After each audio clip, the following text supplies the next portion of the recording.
Let's dive into our first topic, image reading. Now, image reading is the capacity or ability to see more details in the given image.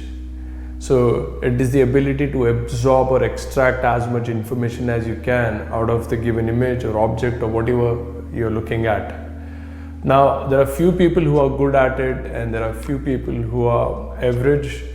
However, this skill it's a skill, so it can be learned very easily. So it is not a special ability as such that only a few possess. It is, you can develop the skill with practice. Now, the human mind works in such a way that 95% of the time you are in a subconscious mode. So all the activities you do, like talk about brushing, taking shower, or sitting in a particular position, standing, walking, it's all subconsciously done. So you don't consciously think how you're going to put the feet to walk or how you're going to balance while sitting. It's managed by your body, and that's where the subconscious mind plays an important role. So 95% of your mind is governed by the subconscious mind. So that says that you are kind of conscious for only 5% of the time, or you're using only 5% of your brain consciously. Now, when I say 5% of the brain you use consciously, that means whatever you see or whatever you're looking at, there is 95% of the subconscious programming happening in your mind, and whatever you see, you're not looking at it consciously, so you don't take the right information, or you don't take all of the information needed. Let me explain you through an example. Now, tell me, what is the visible color of the grass? So the first thing in your mind comes in is it's green, right? So not even shades of green, it's just green. Now let's see the other example. What about the color of the grass in the evening? Now most of the time, if I ask you without showing you the image, you're going to say the grass is green. But in the evening time, if you see the image, it's not green, it's more towards orange color. But your mind registers it as green color because it is a kind of a subconscious response which you have learned in school. The grass is green, so the green is kind of a easy response coming out of your brain. But if you focus more on the grass different times of the day, you will see that the shade is changing. At least the visible whatever is visible to you has different colors than what your brain tells you. And let me show you another example to help you understand. Now I have this portrait of an old man, right? So tell me the color of the teeth. What's the color of the teeth? In your mind, the first word comes in is white. The teeth are white. Now I have shades of grays of the teeth. I've taken it using the Photoshop, and if you can see the first image, the brightest point in the first image is 15% gray. It's not white. And then if I talk about the teeth which are inside, they're getting darker. In the second image, the light source is on the different side, so the brightest point on the teeth is 35% gray. But if I ask you, there was the color of the teeth, by just look around you, and if you see someone smiling, the first thing you see that her or his teeth are white, but they are not white. That's a subconscious response which is stored in while you were learning about things when you were a kid. So if you want to do a great photorealism work, if you want to reach that level, you have to become conscious about what you see, and you have to develop the ability to grasp more details out of the given image. If you can see more, you can do more. if you can see things better, you can actually put that while tattooing. But if you're not able to see it, if you register like teeth as white, you might put white color in your tattoo, and then it doesn't look photorealistic, right? How this information or whatever I said is relevant to tattoo art, and it's right here. So I'm going to show this image to you, the first image. So the left side one is done by me a few years ago, and the right one is done by some artist. Now he tried to copy my work, and I don't mind that unless they do a great job with it. But I see a huge difference between the two images. I mean, there's a difference of night and day, right? I'm sure that you agree on it. Now, if I see these two images, I can see that this artist who has done this work, he is not bad at tattooing skills. He is good at tattooing. He can do soft shades, he can do textures, he can, doing a good color packing, he can pull off a good contrast, but there is a huge difference between the two images. So what is the part which is missing? For the fact that he is quite skillful in terms of tattoo art, why he could not pull off the portrait as I did? The reason is he could not absorb the information or extract the information needed from the reference, nor he has taken enough information coming out of my portrait. He could not read it properly. So the image reading skill is weak in his case. So he needs to practice more and more on that part, and he can pull off the portrait like me. That's the only difference between two. The execution is not a problem. It's just he could not get all the information out of the reference image, and so he could not put it in the tattoo. Let's see another one. Check this out. The left one is mine, the right one is done by one of the artists.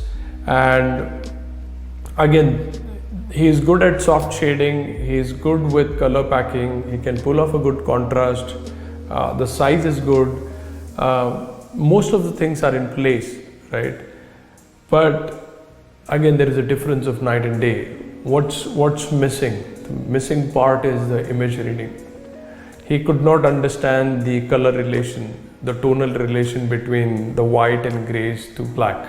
He could not retrieve or capture enough information out of the reference to put it in the tattoo, and so there's a huge difference. So image reading is the most important part when it comes to photorealism, because all the information you need is going to come out of the reference. So you have to put a lot of effort to read the image properly, and there is a process to do it, and I'll show you how I do it. But it is the most important part when it comes to photorealism. As I said, the good tattoo skills like these artists with poor image reading skills results in poor tattoo art.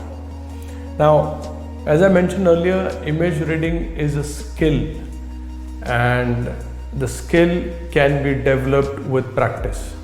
So you can master a skill with, if you put enough hours and enough amount of, energy into it, if you keep practicing, that the level of that skill is going to go up, and it is for everyone. That is my point. So the people are not like, it's not a special ability as such. It's not a superhero kind of thing. It's a skill. You can start from A, B, C, and then you keep developing it till you master it. The more you practice, the faster you will get it. Now I'm going to show you how I read the image and how I understand the tonal ratios, the colors, the color relation, what areas I see, how do I how does my mind processes the information coming off the reference. I'm going to take you on the Photoshop screen, and I'll show you the what things I mark before I start any tattoo. I'm going to cover this part where while reading I'll also talk about the values and the color relation. So let me take this portrait. It's a beautiful photograph of a model, and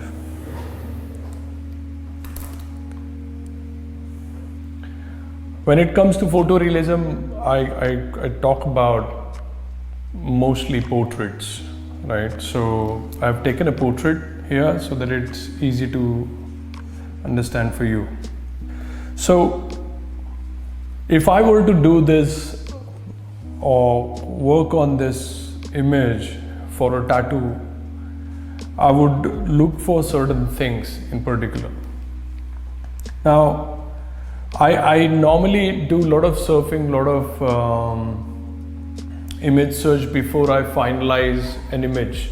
If I'm working on a conceptual art where I'm gonna bring a lot of images from internet and then combine and twist and do the painting and then come up with a different kind of design, that I have to go through a lot of images and find the right one which will work for my tattoo. And so this is one of those kind of images where the shadows and the highlights are quite dramatic. The other way is a client comes in with a picture of a mother, father, pet, or his son, daughter, and they want to get a tattoo of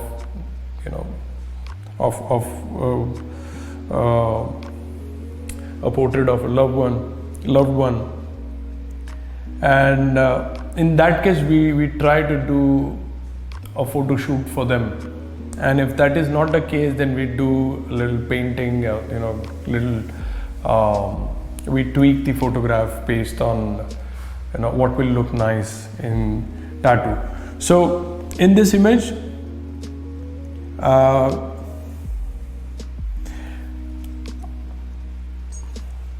it's really important first thing to understand that how well are the shadows. So when I say shadows, so this is a shadow. This is a shadow.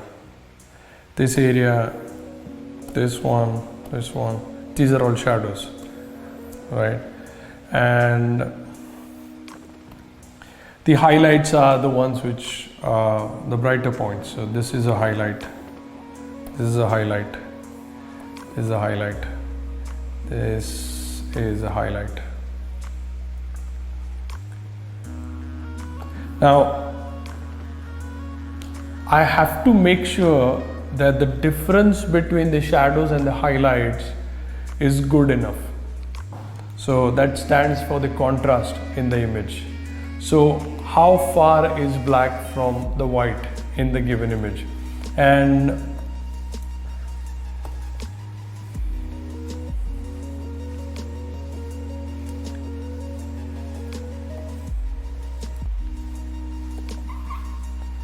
so there are some images where you will see the effect like this. So this is the kind of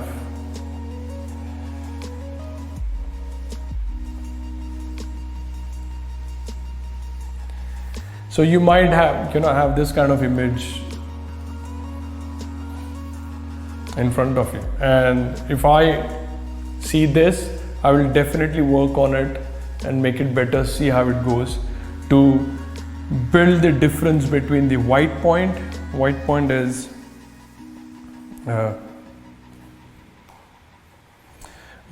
this, the highlight, or you talk about this, the highlight, and the shadows. So I would love to have shadows towards black as much as it is possible, and the highlights towards white. So if the difference is less, your tattoo, or in fact the image, is not going to stand out. So we need that good amount of difference. So whoever is the photographer of this image, he knows about it. He's very good with the lighting and the shadows.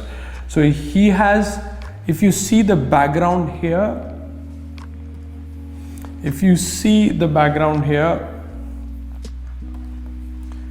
this background and this background is different.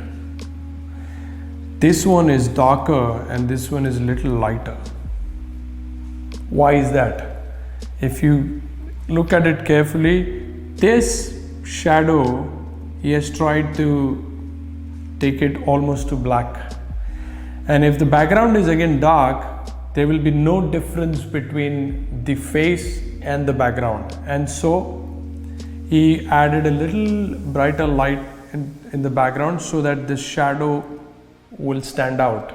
Similarly here, I see that this area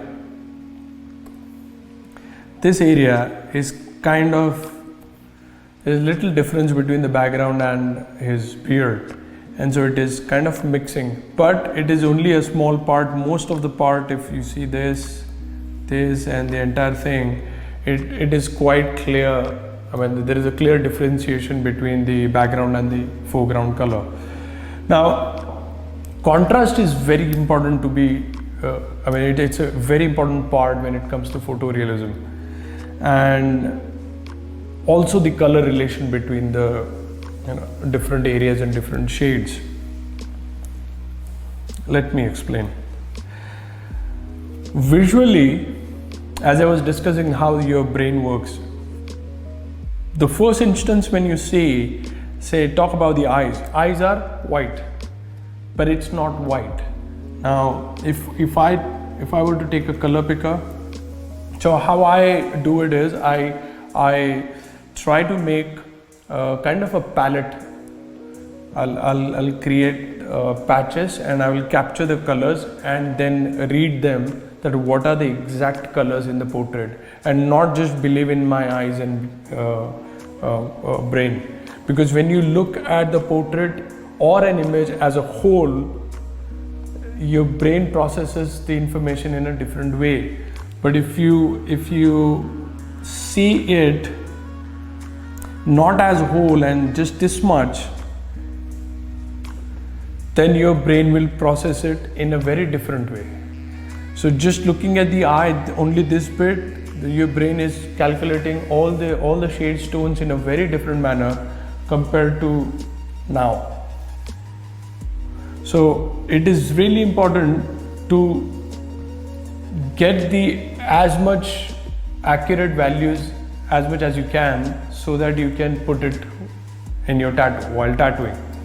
Now I'm gonna take a brush, I'm gonna just harden it a little bit. Okay, it's already hard.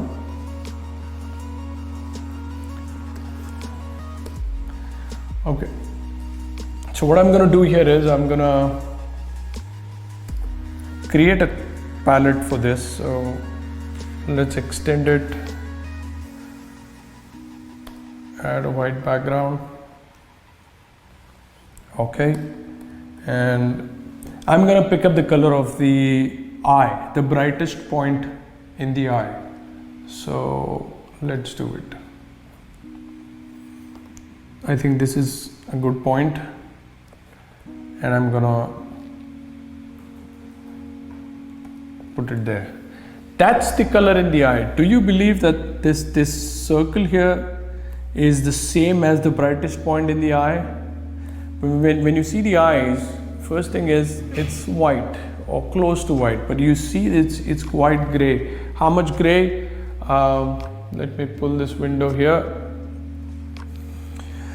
Nearly 35%, I would say, right?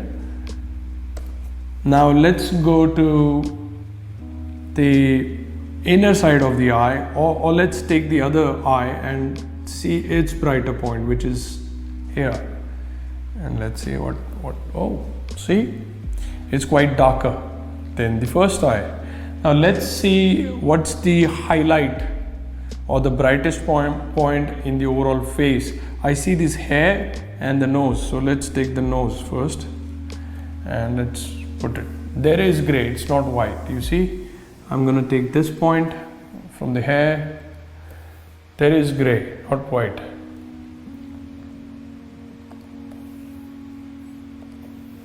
I'll just purely convert the image into black and gray so that there is no color, because without the black and gray layer it has a little tinge of color. So I'll just remove that. So you see all the grays. Now I'm gonna try to see the color of the shadow, and take the color, put it here, and let's see whether it is full black. It is almost full black. It's right here. Let's see the eye, not the iris, the area around the iris. I just want to see if there is any color difference between the black and this. I think there is a little bit. You see, the first one was all black and the second one is maybe 80% black. Now let's go to this. So I see a mid-tone. Mid-tone is a mid-tone. So the brighter, the highlight is the brighter side of the color, the shadows are the darker side, and something in between is mid-tone. And I'm gonna just see and figure out if the mid-tones are close to each other. The moment I go away from the light source, I'm sure that it's going to be way darker. Do you see, I mean, at least to my eyes, this color right now, this patch here doesn't seem to be this dark, but it is. So when you see an image as a whole, your brain processes color differently, shades differently, and when you see it in small parts like a focused this, then it's different. Let's say I have quite an information here, so I'm good enough to work with whatever I have here now. Let's see the highlight on the ears. Good. The brighter area on the head, forehead. Good. And let's see the chin.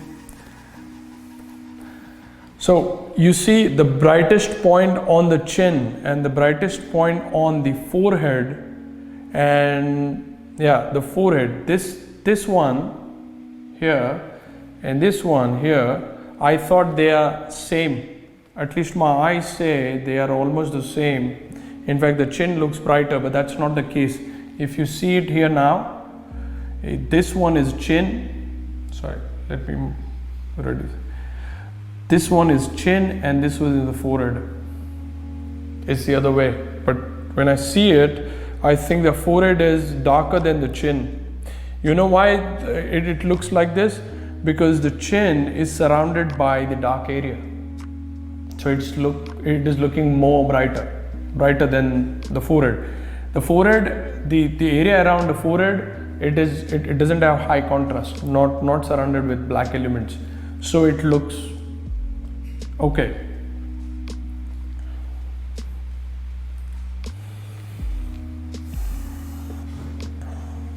Let's see you see this white button? Even while me saying, I say white button, but it's not going to be white. Let's see. It's going to be a gray shade. You see? This highlight might be close to white. And that's close to white, which is the highlight on the button. So this is how I first understand the tonal ratio and the shades which are there in the portrait. In terms of when I'm working on a colored portrait, I would see the relation between the colors, but with the same technique. I'll open the image in Photoshop. I'll take a color picker tool and I'll start picking up the colors and I'll just put it somewhere. And I start comparing the shades with each other. And then the more I do it, the more I gain information, I extract information out of the given image.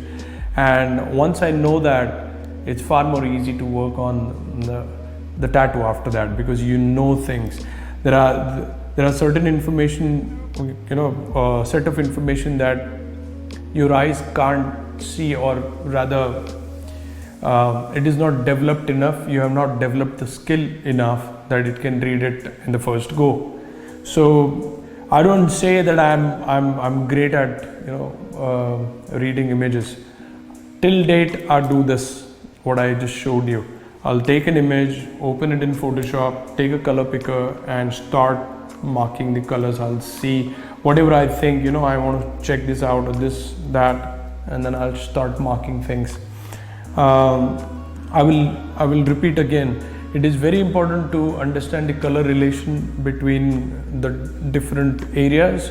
Like I compared the chin highlight with the forehead highlight. It is very important, because if you don't get this thing right, your realistic your outcome, the tattoo, it's going to look flat. Let me give you an example here. I think I'll use the image which I used to explain. All right, so I was talking about the color relation, right? So the comparison between the forehead highlight and the chin highlight was important for me, is because if you don't notice those tiny details, your portrait is going to look flat. Like in this case, the left one is done by me, the right one is done by one of the good artists. He is good at his skills, but the only thing he is missing is he cannot read enough information out of the given reference. And I want to mark this thing down. Now check this out. Do you see this highlight and this highlight and this highlight, the eye, and this line, and I don't know, maybe this, yeah. Do you see these? These are all same highlights, same amount of grays. In fact, it is empty skin, so there is the same tone. There is no proper relation. So all the highlights are same. So everything is looking white kind of. So wherever is the brighter area, he just left it all white or open. And if you see on the other side, now this highlight here is different from this highlight. Same thing, let me mark this. So if I see the highlight which I have given here on the nose is different than the highlight in the eyes. It's not same. So there is a minor difference between the shade, but it's there. That makes my work stand out. That makes it look extraordinary, right? And if this information is missing in your work, it's going to take time, and you will have to learn this if you want to master the photorealism art skill. And it requires time. Not time exactly, I believe in fast learning, but it requires certain amount of time with the right focus and patience. So you have to give, it's more of a discipline. So you have to give enough time every day, maybe at least 4 days, 5 days a week to practice this. Without practicing image reading, it's going to take way long to master the photorealism. And only this skill, if you practice image reading properly, within a month or so you will see a difference in your work. Tremendous difference, like a difference of night and day. If you're trying hard on your photorealism and it's not working out as expected, and if you start practicing this part, you will see a huge difference.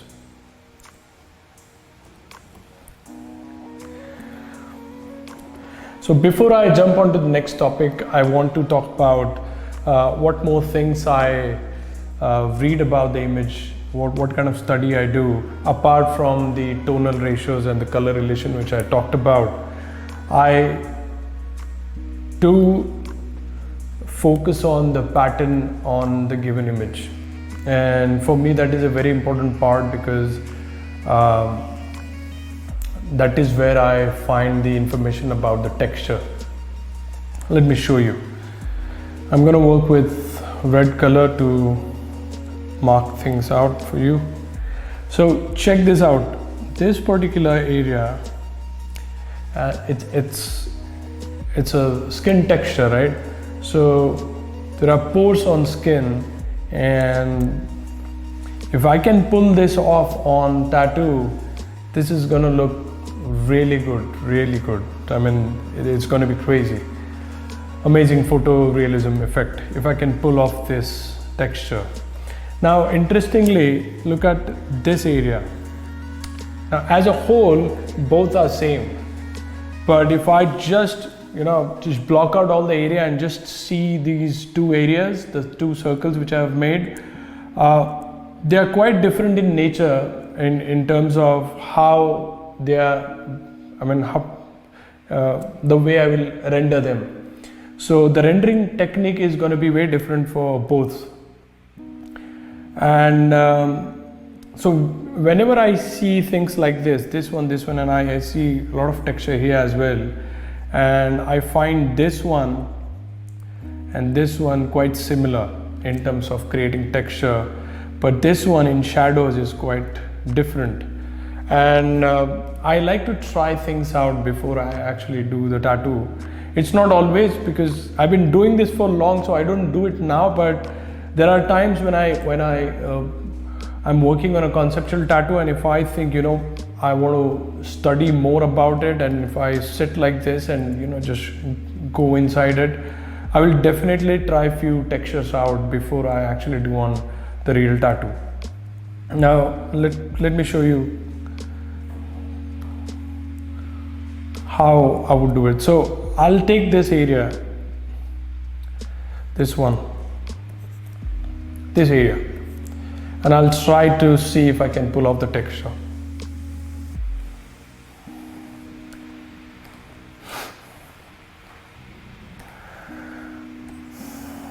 So I'm working with a transparent brush and just random circles, random eights. If you have seen one of my videos on YouTube, I have spoken about the random eights technique, which I use to do a lot of texturing work. So this is what I'm doing here. It's pretty simple technique. If you use it properly, you can create wonders.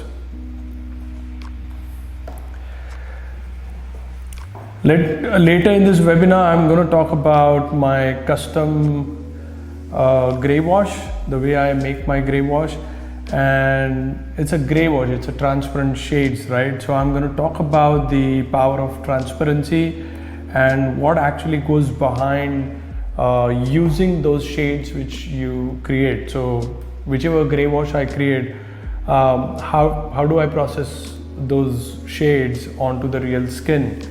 And I'm going to show you using the Photoshop, and it's all about the understanding of the transparency and how you can build up the shade. How do you render actually? And we'll talk about it. So I'm going just with circles and random eights and weird shapes here, just adding texture, trying to see if I can pull that off. And this is quite rough, it's not final. I just want to see that the way I think is going to work, whether it's going to work or not. And I think it's looking quite close.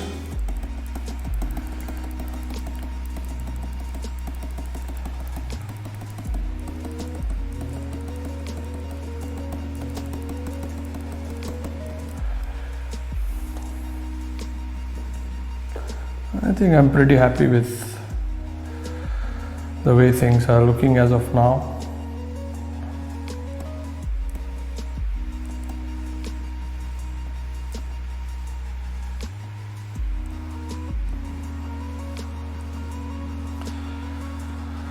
Yeah, I think this is good enough. So I can use this exact same thing and create the same texture. This one.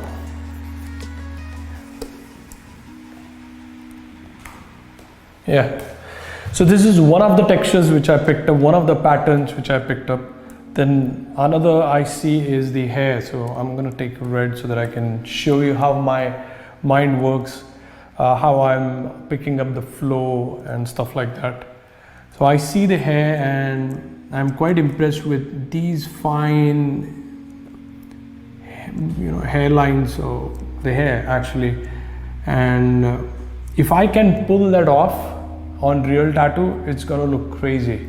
If I can keep this fineness, all these, this in my tattoo, this is gonna look crazy. So I like to study it like this. So I'm not looking at it as a whole, I'm just getting into the hair part and the flow of it. So this is what my mind is doing. I'm just picking up the shapes and pattern and what exactly is happening here. So now this area, it's like a pattern which I can. So this is something of this sort I see.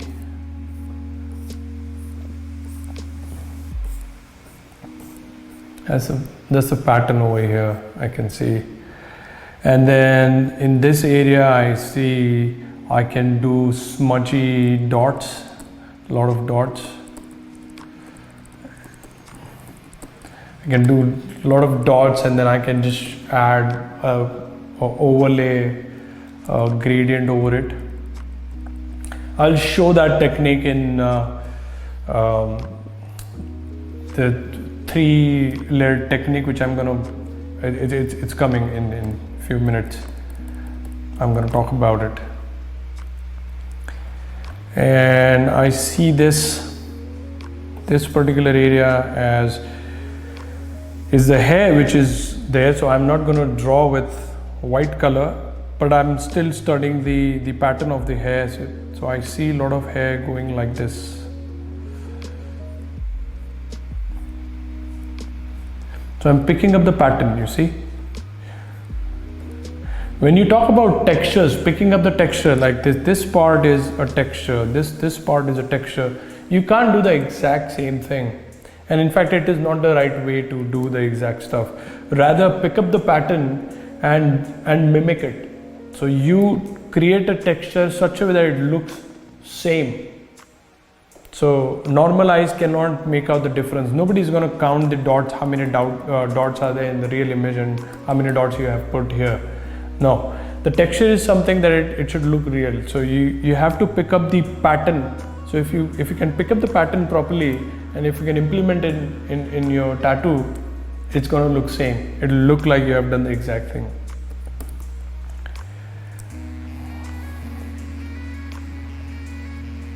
I'm trying to see the details in the eye and how this area, the whites, if I want to add the whites at the end of the tattoo, I'm going to put it, I'm going to do a lot of dots of whites.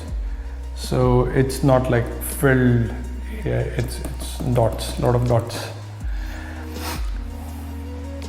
What else? I'm not going to do the shirt anyway. If I pick this portrait up, obviously I will do a lot of custom designing around, so I'm not going to pick up his shirt as such.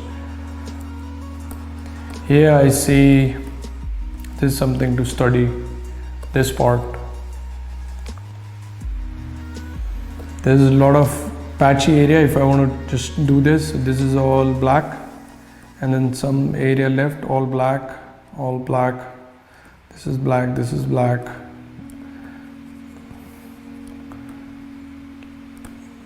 So this is how I pick up the pattern. I think that's it. So this is all about image reading and how I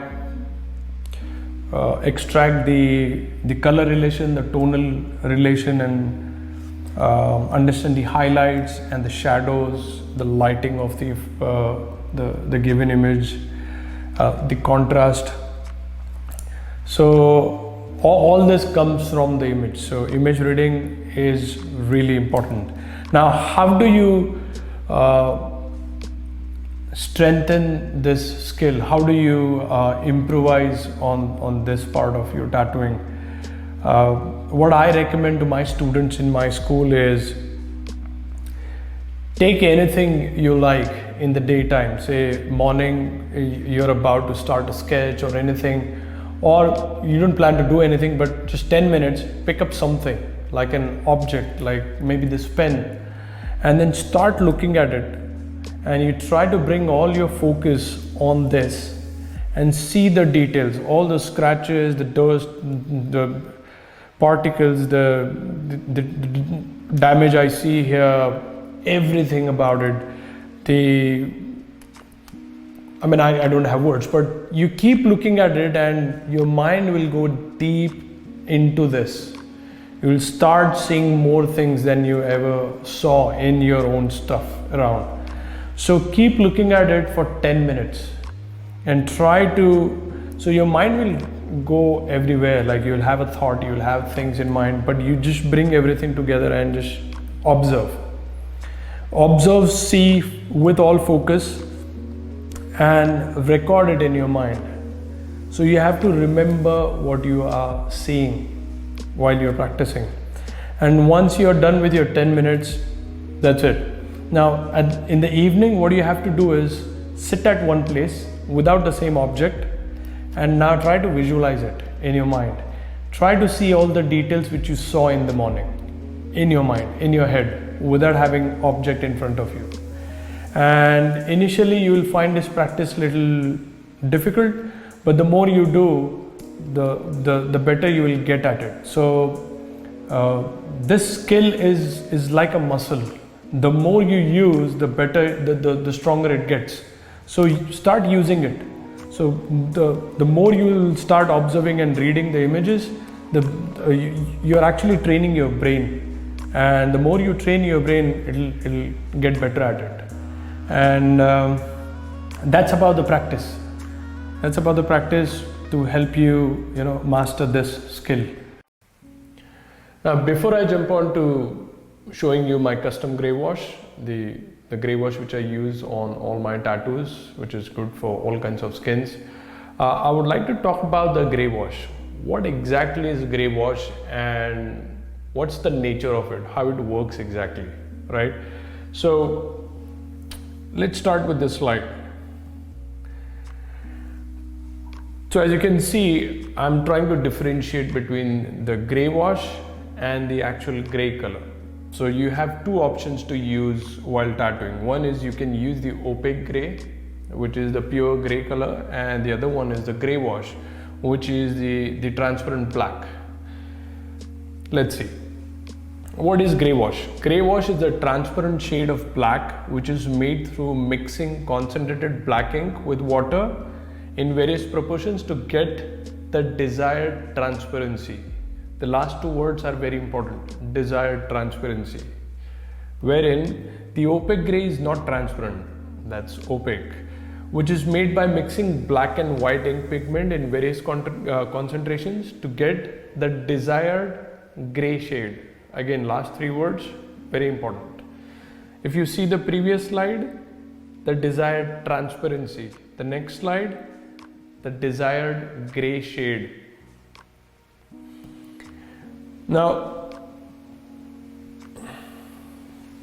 the gray tone is made in the ink cap because we're going to mix the black and white together. Depending on what kind of shade we want, we'll choose how much black and how much white goes in to make gray. So in terms of tattooing, it is mixed in ink cap, or we have a bottle. You take that gray and then you start putting it onto the skin and you color pack the ink. That means you put all the color, like 100% into the skin. There is no transparency to it. Wherein if you see the gray wash, it uses the skin as the base color. right? And you start building the shades from there on. So you have that more flexibility to keep adding the shades until you find the desired output or desired tone or shade. I'm going to explain this in a better way using the Photoshop, and I'll use the transparent brush to explain that how exactly it works. So I have this white background, and I'm going to take the brush. So what I'm going to do is, you will also see this comparison later on, but think of the gray wash as defined earlier. The gray wash is the mix of black color and water. There is no white color in it, so you actually create a dilute ink, or you create the transparent black to create the gray wash. And so what I've done is I've tried to mimic the effect in the Photoshop brush. I'm gonna take the full black. Let me show you on screen. So take the full black, 100% black, and I'm gonna take down the opacity of the brush to 20%. So what I've done is, think of an ink cap with 20% black and 80% water. So this is what I'm doing right now. Only 20% black, and it is now transparent. Rest is water in our ink cap. I'll explain it when I actually show the gray wash, but this is very important. If you understand this, you can actually, if the entire, this is working of the gray wash, if you get it right in your mind, it's going to be a lot easier to do tattoos with gray wash. Now I've taken 20% black, and I'm going to put first dot here. You see, or it's 18%, I'll just do it 20%. Up to 0. So I've taken 20% black. I'll just increase the brush size so you can see what exactly happens when you use a gray wash. So I've added the first layer, right, and looks kind of a light gray because it is using the background as base. Now if I add one more pass on it, so I'm adding one more pass on it, you see there is a little darker tone at the center which is created. Now let me do the same thing with 40% gray, because I think that will be much more visible for you guys to see it on screen. So this is 40% gray, that's the first dot, and the another 40%. Do you see, because both the colors are transparent, the center part is darker. If I add the third layer here,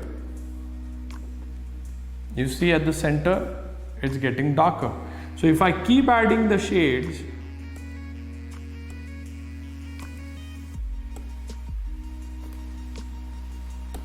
eventually at the point where all your passes are intersecting with each other or mixing, overlaying on each other, you will get the full black color at the end. So every pass you put on skin is going to add the black color to the previous one, right? So that's the power of the transparency. Now, why did I explain this? Why it is important? Because it is unlike any other color or the opaque grays. And when you do opaque grays, you take a gray color and start pushing it into the skin, and the technique is color packing. So you color pack the entire skin, so all the cells or the entire skin is filled with color, and there is no more room for more color in case if you want to do a retouch or anything in the future. All the cells are already full because all the pigment is there inside. In this case, your skin is not actually filled with color. There is, now if you talk about an image, there are a lot of areas where there is empty space, Now when you do a opaque gray, you might have to put the whites in it, but with this you use the base as as a starting point, and from there you just build the shades of gray. You don't have to use whites, so you don't think about whites or grays. You just have to keep adding layers of dilute black till you get the right shade, or desired shade. Let me explain this through an image. I love this portrait. It is one of the photographs I got from Pinterest, I guess. Now, if you take a closer look on this, I'm going to mark few areas with red color so that it's easier for you to understand. So I'm going to take this. Now I'm going to mark the brightest areas. So if I see this forehead, this entire this area, all these areas are all white. Now if you're using a gray color, you'll end up working with the white color. You'll have to push a lot of color inside the skin.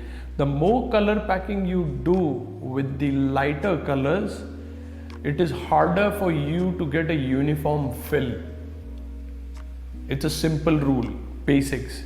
If you have done color ever on skin, if you do a yellow color, like a full yellow color packing, it's hard to get a uniform color packed area. You put a lot of energy and time, and sometimes you tend to damage the skin because you don't get that uniformity. So this is not even yellow, I'm talking about white, the brightest color. You can't push white color into the skin. The highlights, small highlights here and there are okay to just brighten things up, but this level of whites you can't just push it in the ink, especially not on the Indian skin or the darker skin, right? If you are working on dark skin, this is impossible, almost impossible.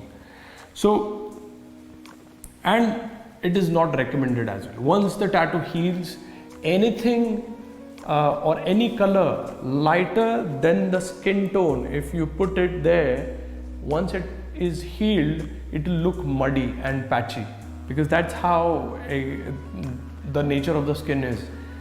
If you want to do great tattoos, your color tones, your values has to be darker than the given skin tone, and that's where the gray wash plays a very important role, because you don't have to worry about whether you're going lighter than the skin tone, because you're using the black shades and the base color is the skin color. So you're gonna just build the darker shades. There is no way to go down towards light, and anyway that doesn't work, as I said. Alright, before I close this session, before I jump on to the ink caps, I would like to show you this slide, and I missed out one point. Is if you see the first point, it says it really easily moves into the skin.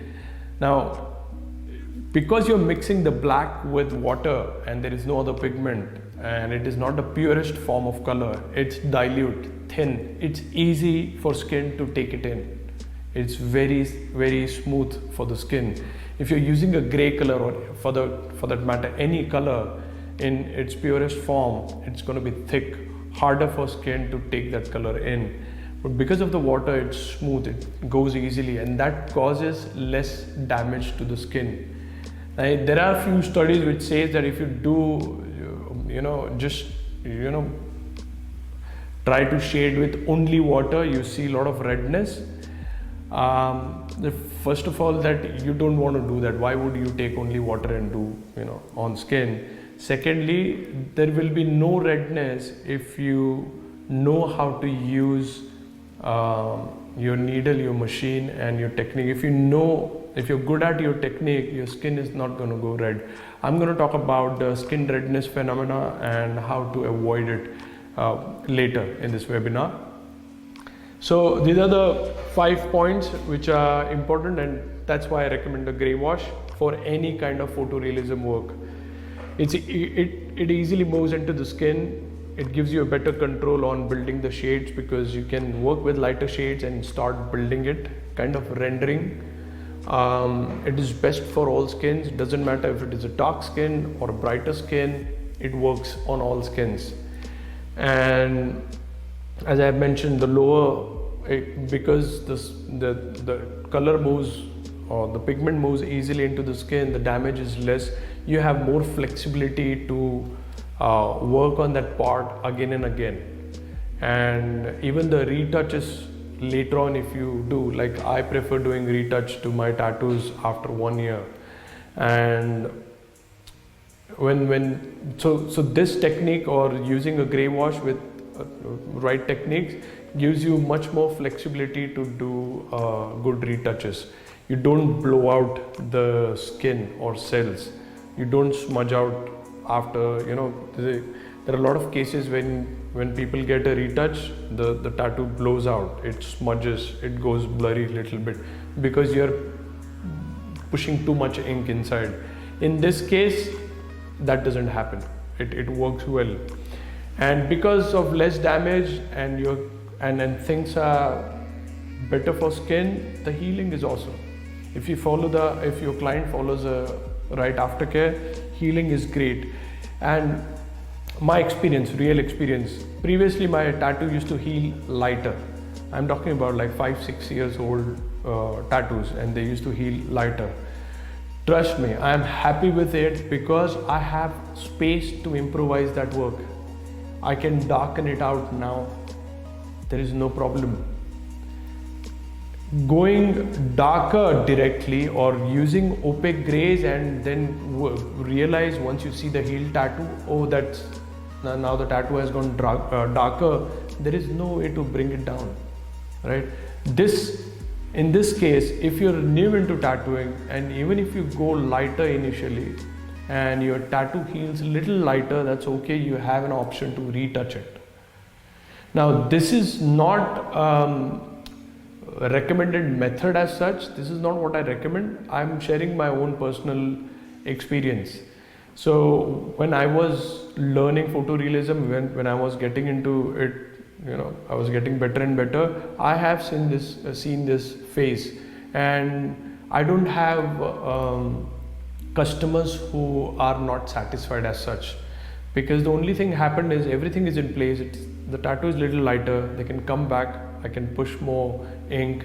Skin is fine. Everything is fine. It heals great. No problem. So if you're a starter, if your tattoos are going light, that's okay. Every time the tattoo goes light, there has to be learning happening in your mind. So you know what you have done on the tattoo the first time. The next time you see it has gone lighter, that means you know that what shade has to be darker, how much black has to be pushed in, and so on and so forth. So you learn with it. But I get that flexibility. You will get that flexibility through this technique. All right. So I have a brighter skin, and I have a fairly dark skin. I mean, it is darker than the Indian skin tone, right? So I have these hands, and I have added the previous portrait on these skins. Let me show you.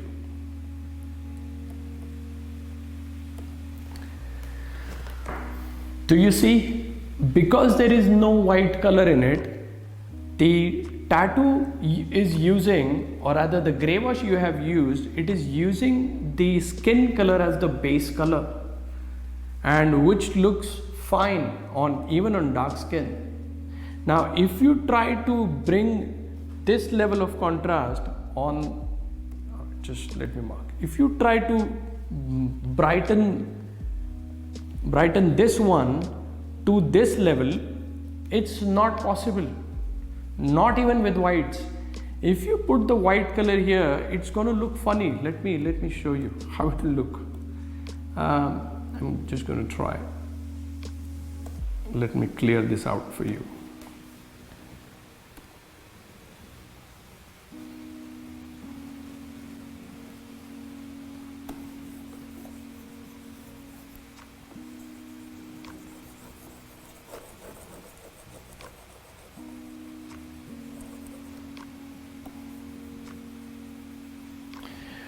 Do you wish to carry a tattoo like this, like white on the given skin? It looks odd. It looks like a cloth sleeve.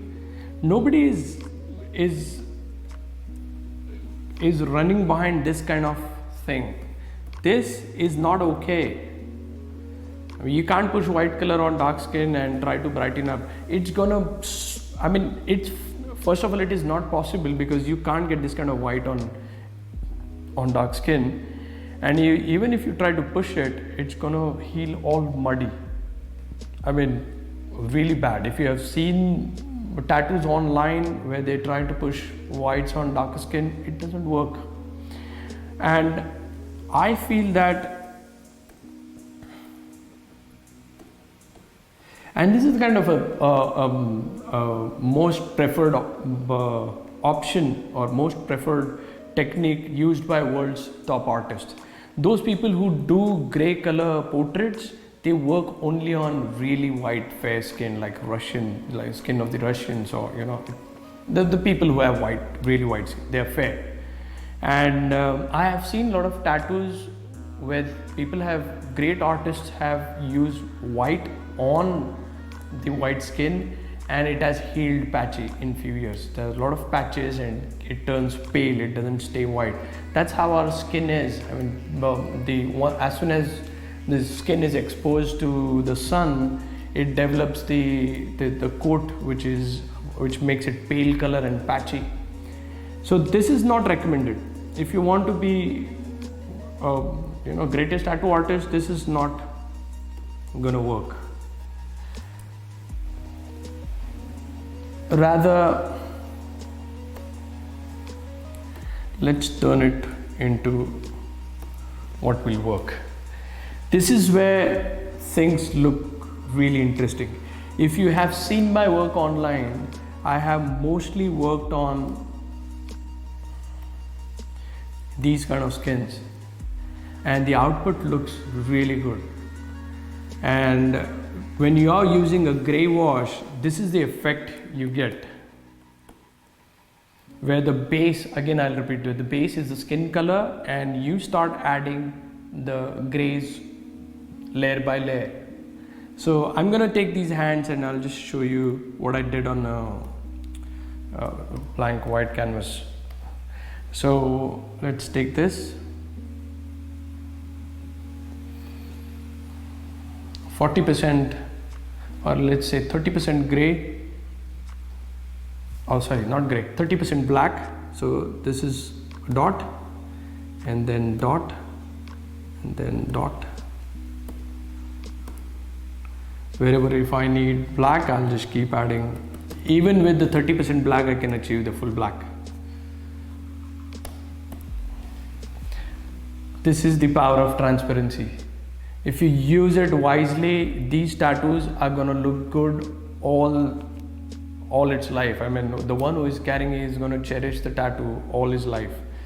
And if you understand that this, the way it works, once you are aware of this technique, and now you are, because I showed you, things will change drastically in your tattooing.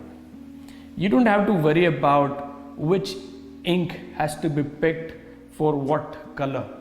So even if you want to do the blacks, or rather I would say if you want to render a particular part where it contains black, you can still get the black using the 50% black cap.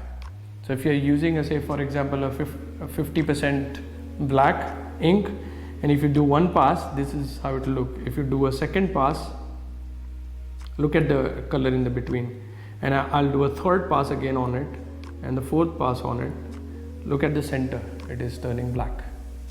So this takes away your worries whether you're going to go really dark, or if you're confused, I mean, you have that space. You can start with light colors and you can build the shade. That's the best part using a gray wash. And this session was not only about comparison of gray wash and opaque grays. It was more about showing you what's the nature of the gray wash, how it works exactly. And if you know that, you can actually use it while tattooing. Once you understand it, it's way better when you are actually working on a tattoo, and execution is going to be much better. Now it's time to show you my gray wash shading, the palette. So I'm gonna set up my table right now, and I'm gonna go on break, like a 5 or 10 minutes break. I'll set things up, camera and all, and then you'll get to see how I make my custom gray wash, and I'll also talk about it, that how I build it.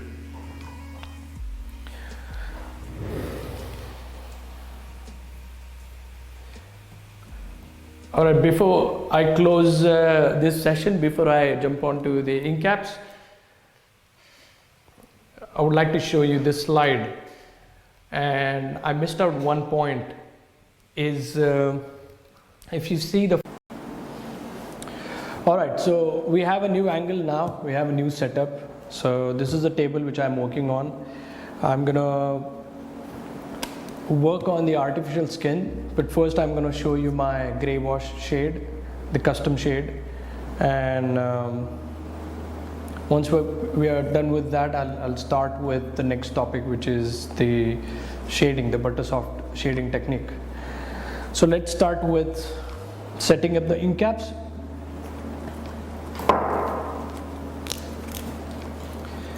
So even while tattooing, I don't use ink cap holder as such. I prefer to use, any which ways I use A&D ointment for my tattoos, and even while practice, I always recommend my students to have some A&D around the skin. I'm gonna pick up few ink caps. So I don't use ink cap holder, rather I use a little bit A&D, and then I stick the caps on the table. I'm gonna take 5 caps. So this is my regular setup. So initially I used to do 7, then I came down to 6, then 5, and you will see what exactly I do. So we have 5 caps here, and I'm using Eternal Lining Black.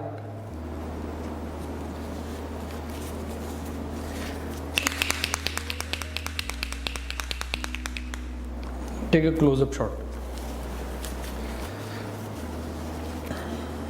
Close up? Yeah. So I'm gonna fill the first cap with all black, entire cap 100% black. Second one, I'm gonna put 40%, so little less than half. Third is 20%, a little layer at the bottom of the ink cap, and nothing on 4th and 5th. Nothing as of now. So I'm gonna fill the rest of the caps, or rest of the space, with sterile water. I don't recommend you to use any other kind of water. Stick to sterile water. Let me take the another one. This one is not opening up.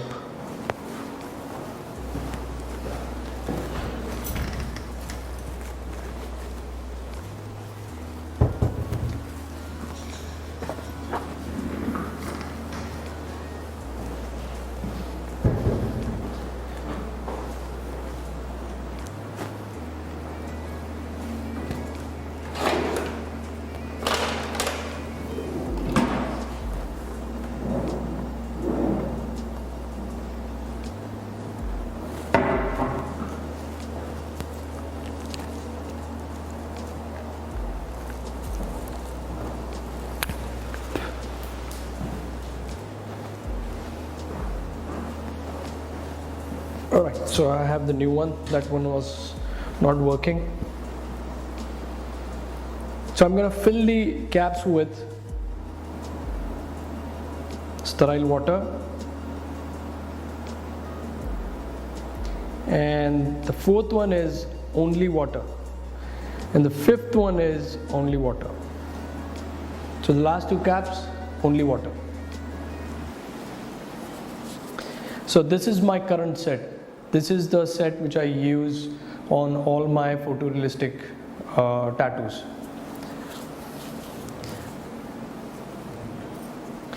Now,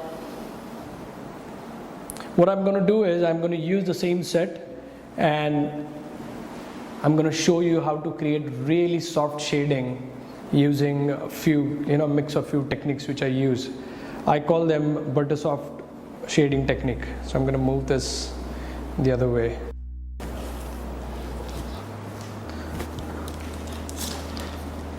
Sorry for the delay. So we are back. We actually forgot to put the power supply in place. Alright, so I'm using a Shen Spirit with 15 Magnum. With the 15 Magnum, it's a soft edge curved Magnum.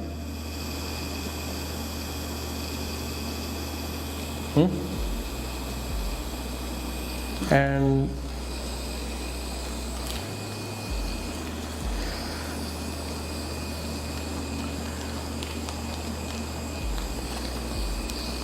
let me check if we have covered all the topics.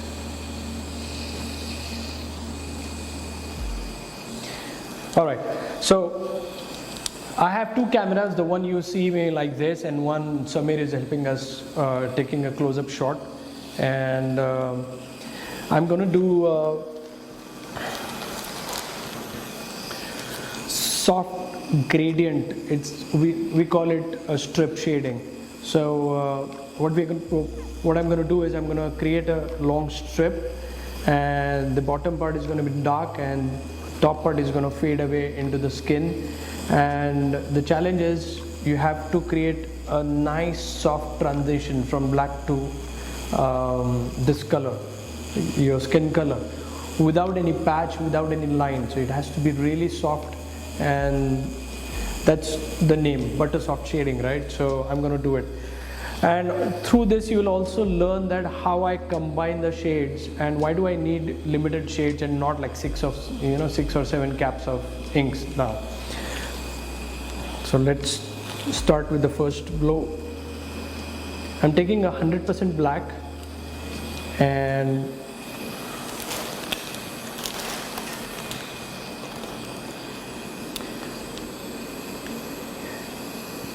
so what I'm doing right now is really important, and I'm going to talk about this before I actually do the shading. Take a close-up. So on the real skin, there is this balance which I talk about, where the machine speed, the hand motion, the speed of the hand, and the pressure, how much the needle you are going to push. There is a balance of these three. If you get it right on the given skin, your ink flows smoothly into the skin. If you are against that, if you are off balance, you see a lot of redness on the skin. So that's what I call red skin phenomena. A lot of people say that while tattooing, I see a lot of redness on my skin. I push hard and I do a lot of things, and then afterwards the skin is all red, but the ink is not, flowing in smoothly. And the reason being, they just can't get that balance right. They're missing that out. And for that, I think you need a lot of focus. And every time when you start a tattoo, it is important to understand the skin response. Every skin is different. This rubber is going to respond in a different way. Similarly, if I talk about working on a leg and then working on a thigh, or talk about working on the neck part, every part is different. Every skin will respond in a different way. And same thing goes with person to person. Not every skin, in fact, not every given inch of skin is same.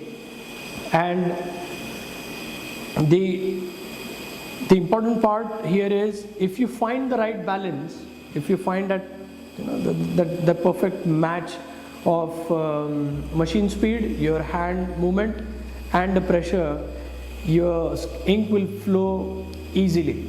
So you don't have to force us. It's very smooth. more like, it's a very automatic process. For that, whenever I start tattoo, what I do is I touch the skin with the given needle, and I try things out, in the first half an hour to see that, how the skin responds, and I start learning about the skin. In this case, I'm going to do the same thing. It's a rubber. For now, I don't know the response. I'm going to touch it and find the right balance and how much pressure I need, how much speed I need in terms of machine, and what speed should I go with in terms of my hand. So let's punch in the first.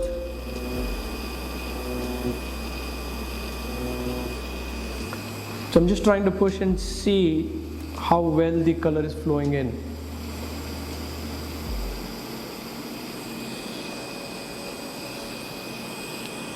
So I got the first one. I'm going to push a little harder this time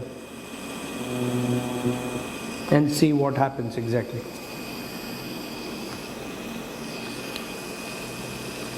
I'm going to do the same thing again. Push harder a little bit and see how it goes. So when you do this on real skin, when you try a really soft hand and then you try to push it a little harder, you will see that ink kind of, that the ink blasts into the, capillaries, or, you will see that ink is not deposited into that place where you put the needle. You see that blowout. That blowout is no good. You have to avoid that blowout. And for that, you just try that pressure, what pressure is good on that particular given skin area. And ink should, you should get a good flow of ink, or amount of deposit without having a blowout. So find that perfect spot. Here I got an idea. I'm going to flow a little bit, go easy. I'm using a different orientation right now of Magnum just to create a line at the bottom.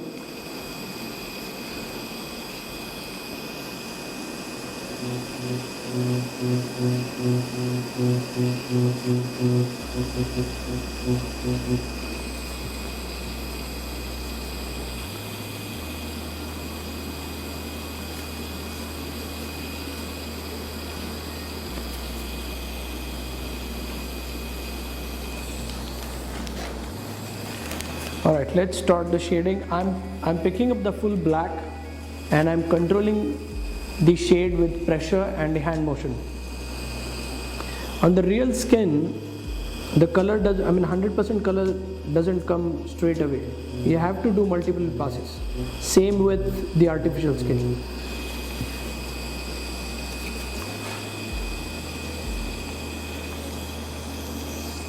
Can you see this soft shade?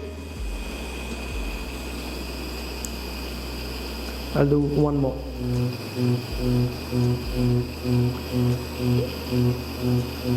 If you must have noticed, I have pulled out the needle a little bit more.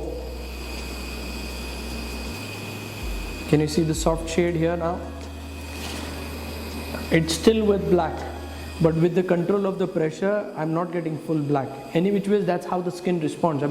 When you are working on a nice, once you have that balance in hand, you don't get like 100% color in one stroke. That is not how I recommend. That is not useful in photorealism. You are not doing solid black work. This is for the realism work, and it is better if you get shade step by step. You render one by one. You just lay over the shades. So I'm gonna go a little ahead from here.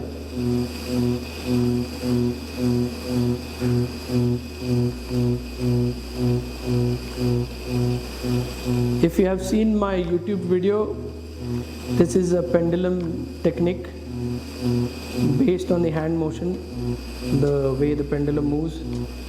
This is what I'm doing. So today I'm not teaching any particular one technique. I'm showing you how I combine multiple things to achieve what I want. Do you see nice soft patch here? There is no edge to it, no contour. This is the best part of the pendulum technique. You can create really soft shades without an edge around. Now I'm gonna move ahead.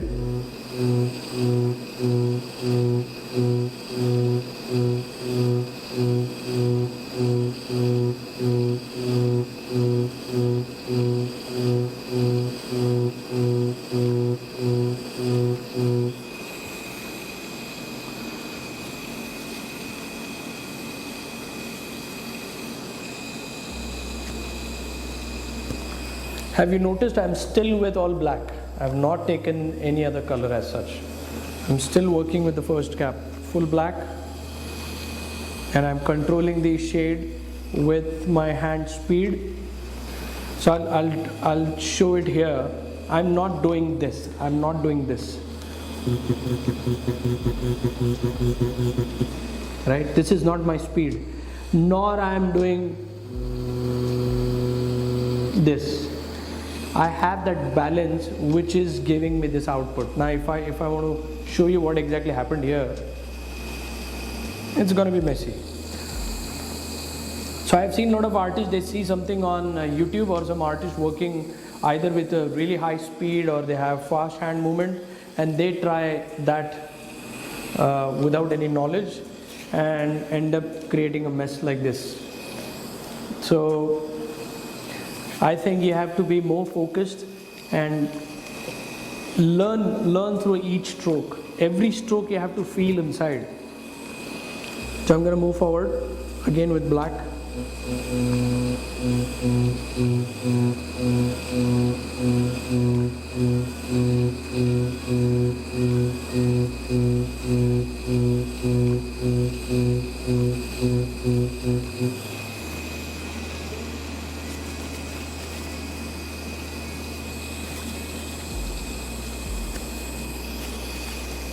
Again with black.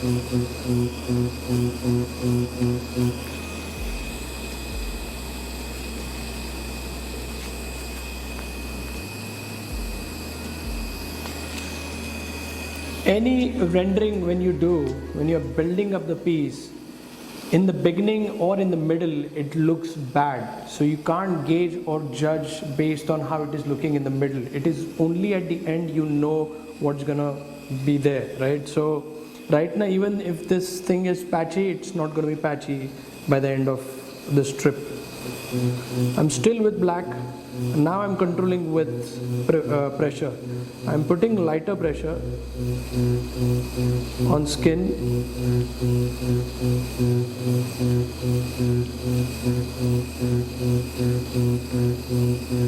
My range of this pendulum motion or pendulum technique is a little longer now because I'm blending the shade with the previous ones.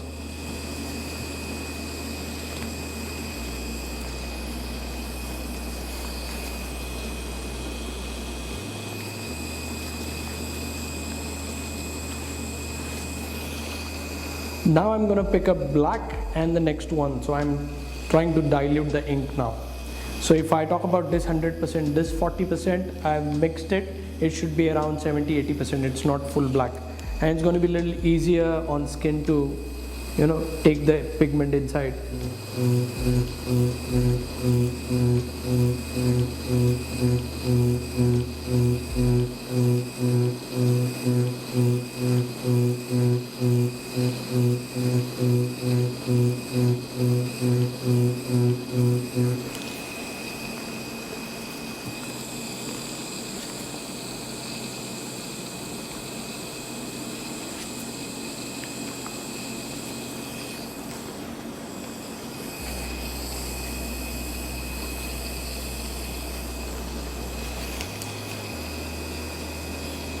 Again the same full black and the next cap, which is 40%.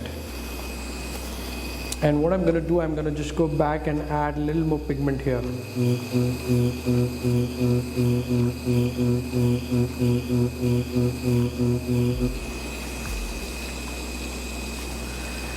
If you remember from the previous slides which I showed you on Photoshop, this color works exactly like that brush. You remember 40% black brush? When I added 40% and 40%, it started building up the dark color. This is how exactly it works here. The first shade, now this shade, see what exactly happens. The same kind of pressure and what I'm doing here.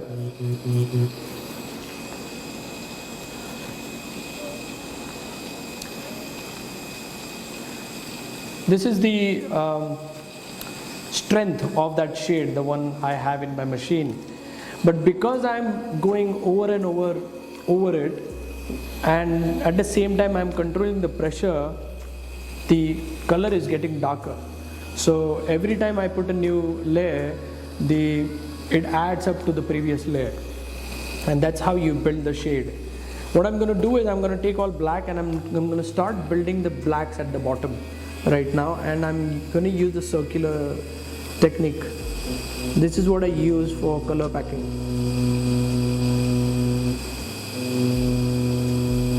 It's not exactly circular, I create the oval shapes, and there's a concentric,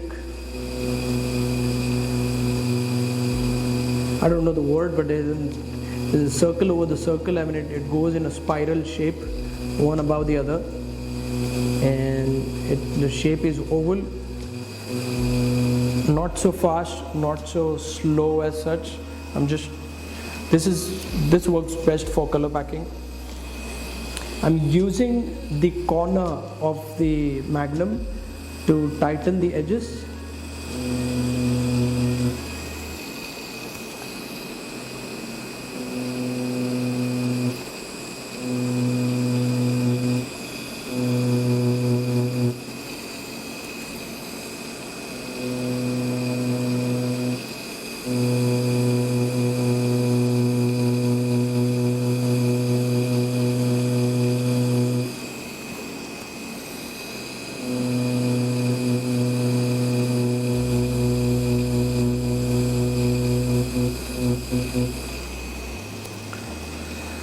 So I'm building based on my requirement, right? I'm building the shade.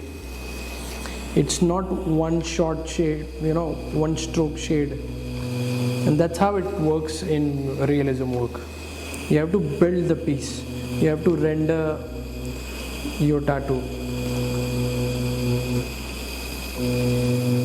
If you have a question in mind that can we go so many times over the given skin, I think I go lot more than what you see on the artificial skin, on real skin, without having redness or without having oozing or bleeding as such.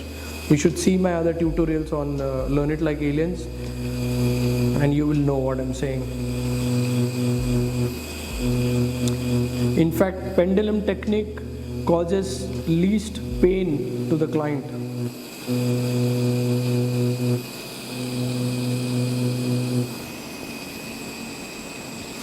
And at least my clients can sit for long.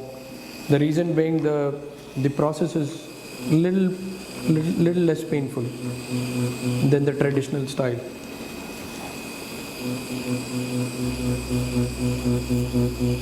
Again, I'm jumping to the pendulum style. So I have nice dark base. I'm going to build the shade on the top. Now I'm taking the lightest tone and I'm using water. Lightest tone and the water. Let me clean this out.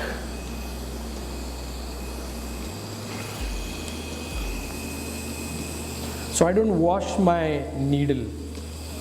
There is no need to wash again and again. You can play with the shade within your needle. So I know that it was dark, so I just use the water to balance it out. I'm gonna go ahead now and add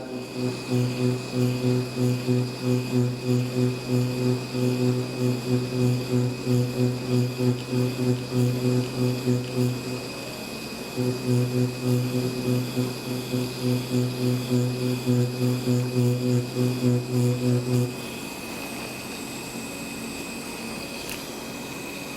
I'm just taking the water. I know that there is pigment in my needle.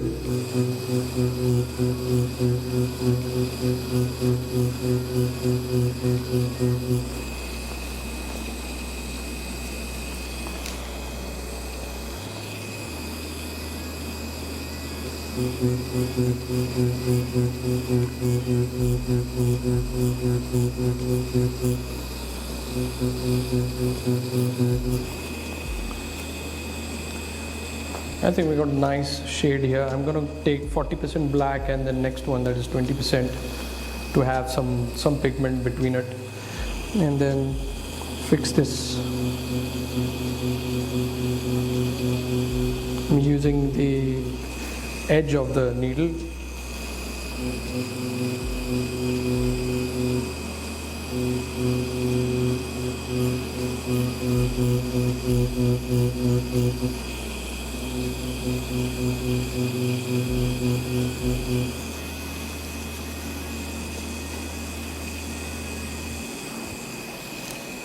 Only 20%, creating a blend here.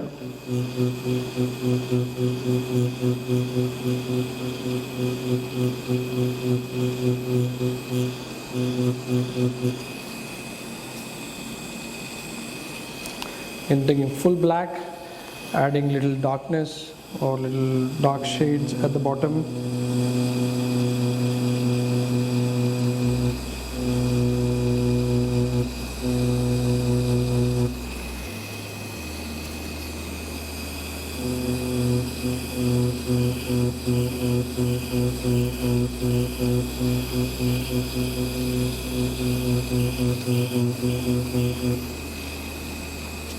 I'm going to clean it and see how it looks.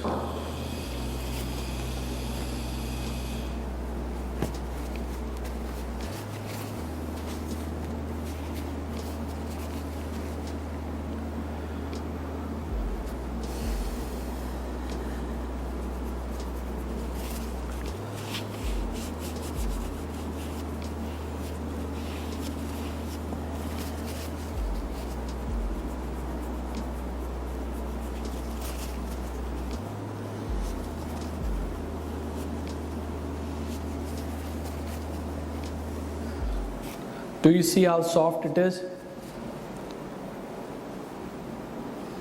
Now I can go on and keep increasing the length of this, and still it will have a nice soft gradient. So I take my time to render the given piece, given tattoo. I just don't rush, and image reading is very important. If you get this technique, or if you understand how to render this, that will not make you a great tattoo artist. The only way to be a pro is combine the good techniques with your art skills, and one of the skill is image reading and its application. So whatever you can extract out of the image, you should be able to put it there. So I believe I've been training a lot of tattoo artists who have been working for like 5-7 years, and somewhere they are good with tattooing, but they don't know how to actually read the image and actually apply whatever is coming out of it. And that is what I'm addressing today in this webinar. So learn the techniques. There are so many other techniques which you can get on YouTube, but to bring all the techniques together and put it to work and do the exact thing what you see in the image, the photorealistic image, it will only happen if you read the right information and would be able to convert it into your art. If you can put it in your tattoo, that's when you can achieve the pro level. And so that's about the color gray wash, the black and gray custom gray wash which I use. This technique, the pendulum technique, and the transparency part, which I explained you how actually the transparency works. This style with right information about the contrast and image reading, you can work on good tattoos even on darker skin. This is my secret. I mean, this is my knowledge, and with this knowledge, I just do whatever you see me doing online. So all my tattoos, they are not on really white skin. They are on British Indian skin tone, and still the contrast is good because I maintain the good contrast, and I use the cream wash which builds up shade by shade. There is not much use of whites. You don't need whites to add the contrast. White will not heal great on Indian skin tone. There are maybe 1 in the 10, or I would say 1 in 100 heals good. So it is always in taking a chance. So I don't depend on the white color or the light shades. I would rather build a contrast which will look really nice. Now following to this, I'm going to show you a few clips. I have, these are the pre-recorded clips I have. So I have just combined few of them which can help you understand few techniques which I use. So let's play it for you.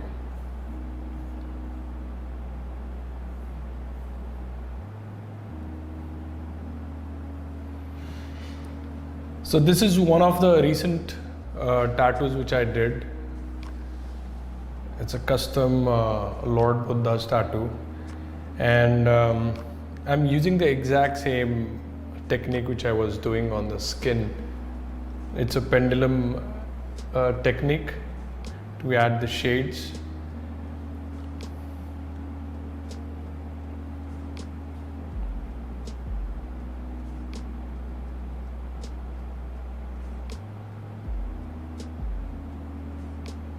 I'm using the edge of the Magnum. If you see the setup, it's the same setup. I'm using a Cheyenne Spirit tattoo machine, and I'm using a 15 Magnum.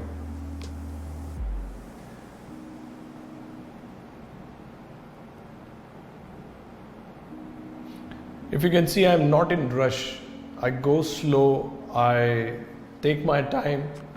I take my time and I render the tattoo slowly. Now look at this part. Do you remember when on the skin, when I started, I was trying to find that right balance?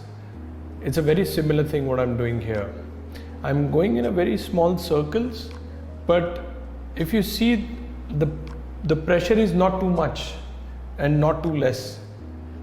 If you get the right balance, it's like you touch the needle and you see the color flowing inside the skin.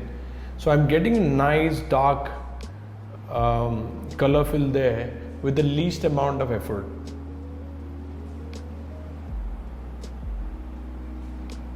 I don't expect you to understand this right away, but then having this knowledge that there is this combination of hand motion, the machine speed and the pressure, if you find that right balance, it is super smooth to push the ink inside. If you have this understanding, if you just know about this part, you will definitely find it on your own. I mean, in every tattoo you will find that point that it's going smooth. And also I recommend, that should be your target. So the next tattoo you do, try to find that right balance, to just be in search of it. And the moment you find it, you can create this kind of really soft gradients, what I call them butter soft shading.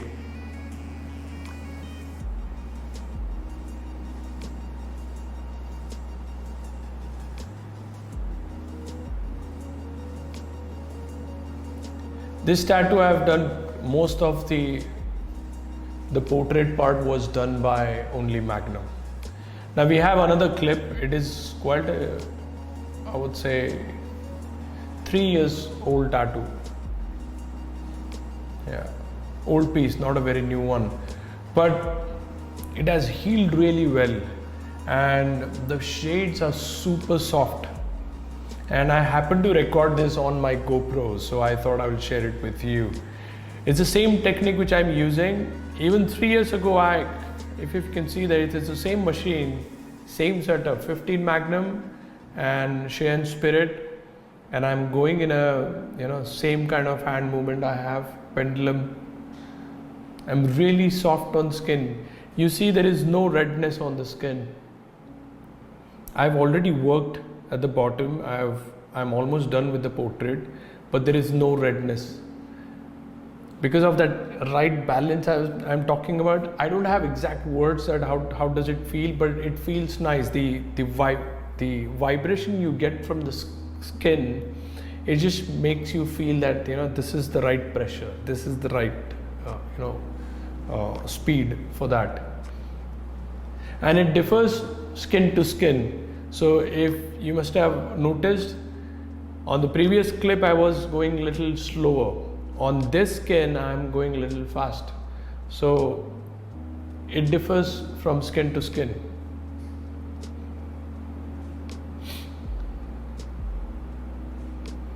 Again, I'm playing with the edge of the magnum. Most of my tattoos I use 15 magnum curved. I don't use flat. 15 magnum. If you are using a Cheyenne needle, it's going to be soft edge. If you use any other magnum and you want that soft edge or the curved magnum, you have to ask for it. Some say it's a round magnum. Some companies say that it's a curved magnum. Basically, both the ends of the needles are a little soft.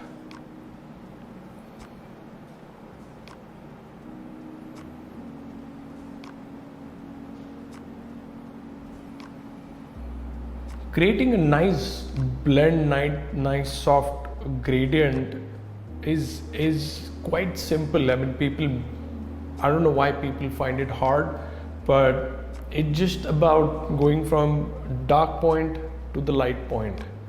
And the important part is there should be no, it should not be patchy. It has to be soft. The transition has to be smooth. And for that, I recommend you start always from the dark point. So you do the blacks first, the darker area, and then you move out towards the lighter area.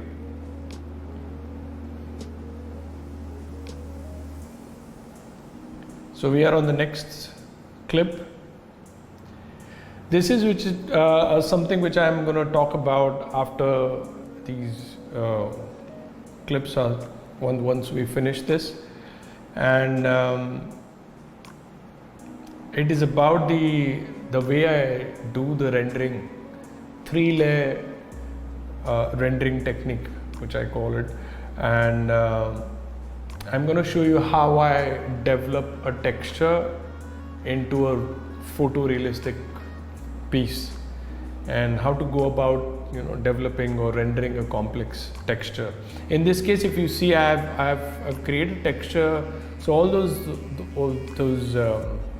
soft curvy lines or shapes you see, I did it before, and then first, and then I'm working on the shade or its lighting with magnum.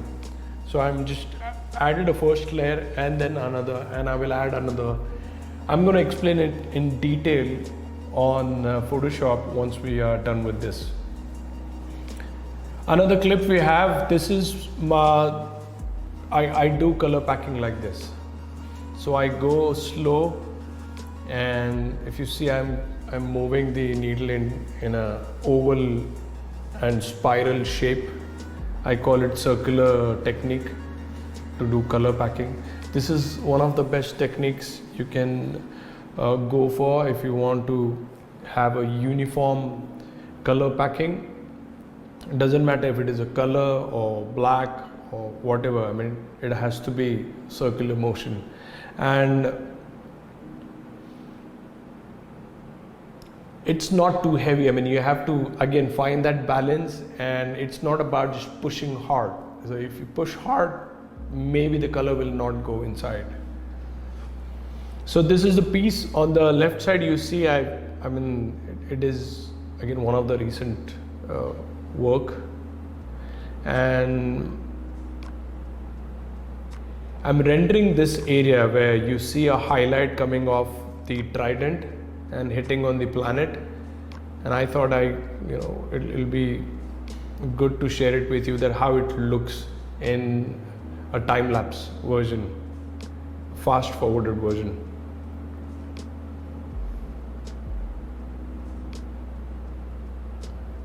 The techniques are the same: pendulum style and circular technique to fill out, pendulum to do soft shades, and just I'm combining all of it to render the tattoo. It's more like drawing for me, so it's like I'm drawing on skin instead of paper.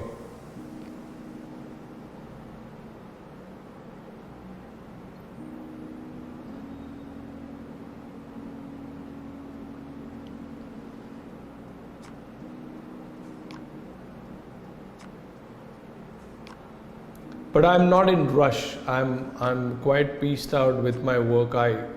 I work on one area first.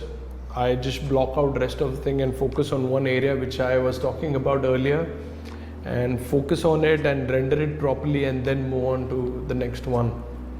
And I have a lot of patience, and if you are into tattooing, you need to have a lot of patience. You need to have a lot of focus, patience. If you love your work, you're going to put a lot of time, obviously. This is the another piece which I worked and this time I'm using a 7-round shader to do fine details in the mustache area of the piece. I'm gonna go fast forward here. Again, a pendulum hand motion, pendulum technique, very simple and easy to use, causes least damage on skin. There is no redness, no oozing, no bleeding happening. In fact, in all the clips you must have seen, there is no redness, no oozing, no irritated skin as such. It's easy on skin if you get it right. But remember about the balance. I'm repeating again and again that balance has to be there.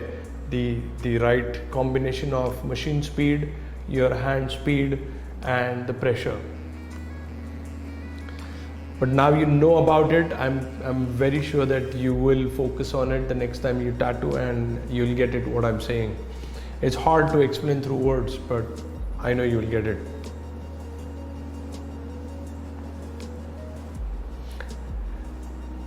I was talking about before, while working on something, I guess, that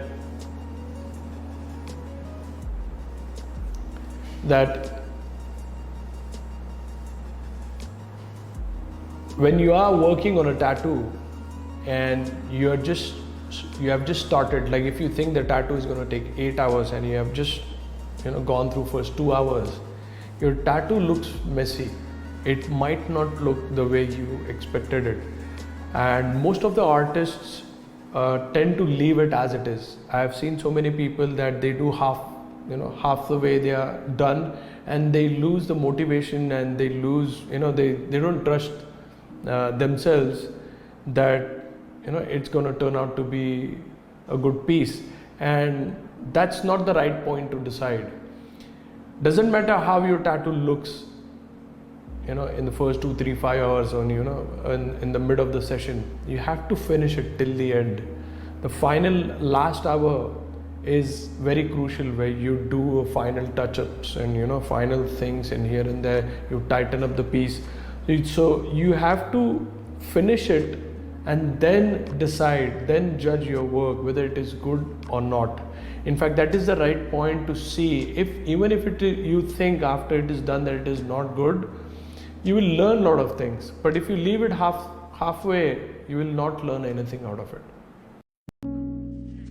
Alright, so our next topic is 3D rendering technique, and it is about how I render my texture. So all the details you see in my portraits and in my photorealistic tattoos, a lot of people ask me that how exactly I render the details like beard and hair, or if I'm doing a scenic tattoo, how do I render the grass and so on and so forth. So I'm gonna play a pre-recorded video for you. It is because if I do it live, it's gonna take a lot of time. It will take hours. So what I've done is I have pre-recorded the video for you, where I'm gonna fast forward it so that you can get an idea what exactly I'm talking about, right?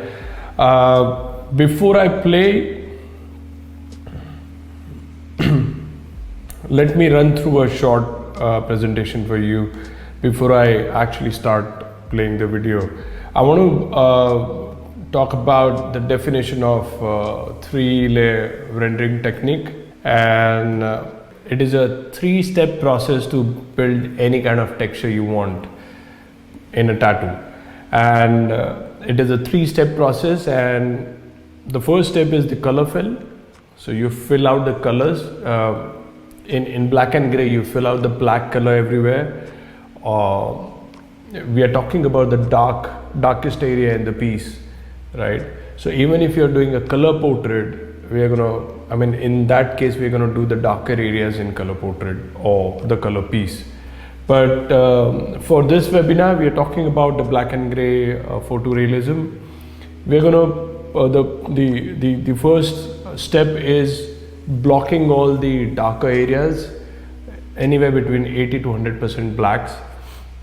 And the next step is you, while you do the image reading and you extract the information as I talked about, so you pick up the patterns and the texture, how it is done. So you start putting that. So you do all the texturing, that's the second layer. And third one is the gradients, where you put a overlay over the entire sketch or tattoo you do. Do you see I've taken a scenic shot, and I mentioned earlier that I block out things when I work. So I work on a given area at a given time, and I don't see it as whole. I just block it and work on the one part. So this is what I'm doing, if you see. So as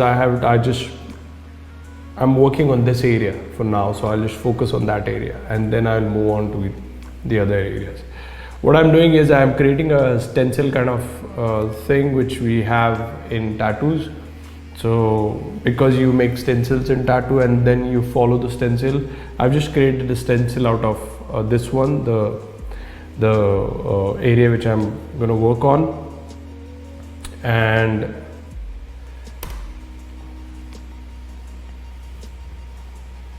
so the first step is going to start now. I'm going to block all the darker areas.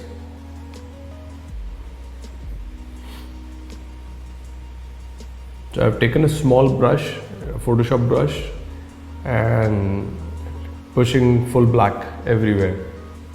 It's a fast forwarded video because if I go slow, I think it took more than 1 hour to finish this.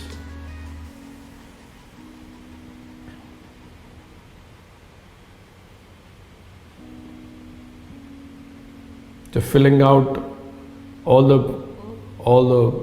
blocks of blacks or the darker areas.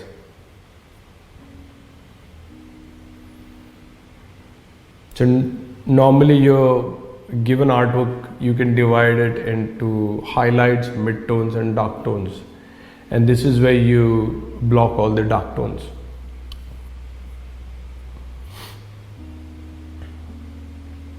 First step is very crucial because it defines your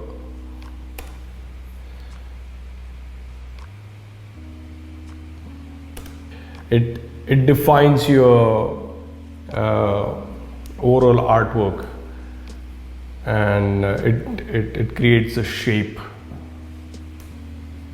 Now it's the second step I've started with. I've started texturing. So I've picked up the pattern, the way the grass is done. It is just the lines going, with each other. And the area which I'm working on, there are a lot of soft dots and lines. So I've just picked up the pattern while reading the image, and I'm just mimicking the same thing. It's very simple once you get used to it, and it comes with practice. So that's the second step. You start adding textures. I'm not shading. So the last part is the shading part, the gradient part. So till now I'm just adding the texture. The roughness, the pattern in the given art. Now we do the gradients. That's the last step. And now you will see everything coming to life. So this is where I will add the soft shading, the shadows, the transition from dark to light colors.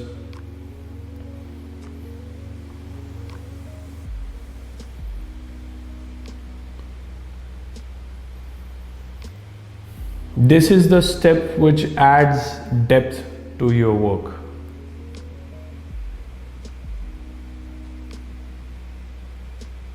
The first two layers, they are kind of, when you work on it, it looks like a 2D stuff. And then when you add the third layer, it starts looking 3D, photorealistic. I think I'm almost done here. You see? It looks crazy. Now let me show it. So this is all about the video, the rendering. I'm going to show it on the Photoshop now. All right. So as you can see, the artwork, it's complete. Let me just add a small white line here so that you can see the difference.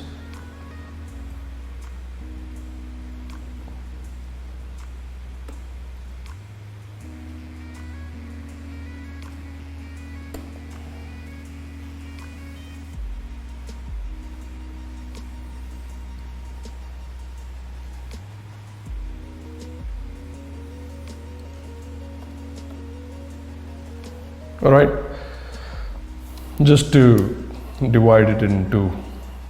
So I have 3 layers here and I'm going to disable all of them, and again I will show you. So this is the stencil you saw at the beginning, and this is how it looked after the color blocking.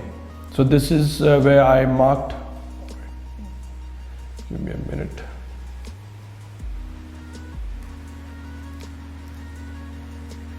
This is where I marked all the dark tones, and I got a fair shape, and I got a sense of how things are flowing, and I can see that this is the right side. What you see is same as the left side. I can see the blocks and the shapes. And the next layer is, once you're done with the black, that's texturing. Now till now it looks flat, even after all the texture and the blacks, it looks incomplete, right? Now most of the artists who have learned few techniques on texturing, they reach to this level and they stop. They forget, or rather they don't know how to finish it off, I would say. So I've seen a lot of work who do, there are a few artists who do really good texturing, but it looks incomplete, and it is because they are missing the last layer. Or I can say there are artists who do one of the 3 layers, or one of the or 2 of the 3 layers, but they don't combine all of it. So the reason I have broken down my texturing technique into 3 layers, so that it is easy for you to understand and work on it. So as soon as I add the 3rd layer, it starts looking complete. It's more 3D now.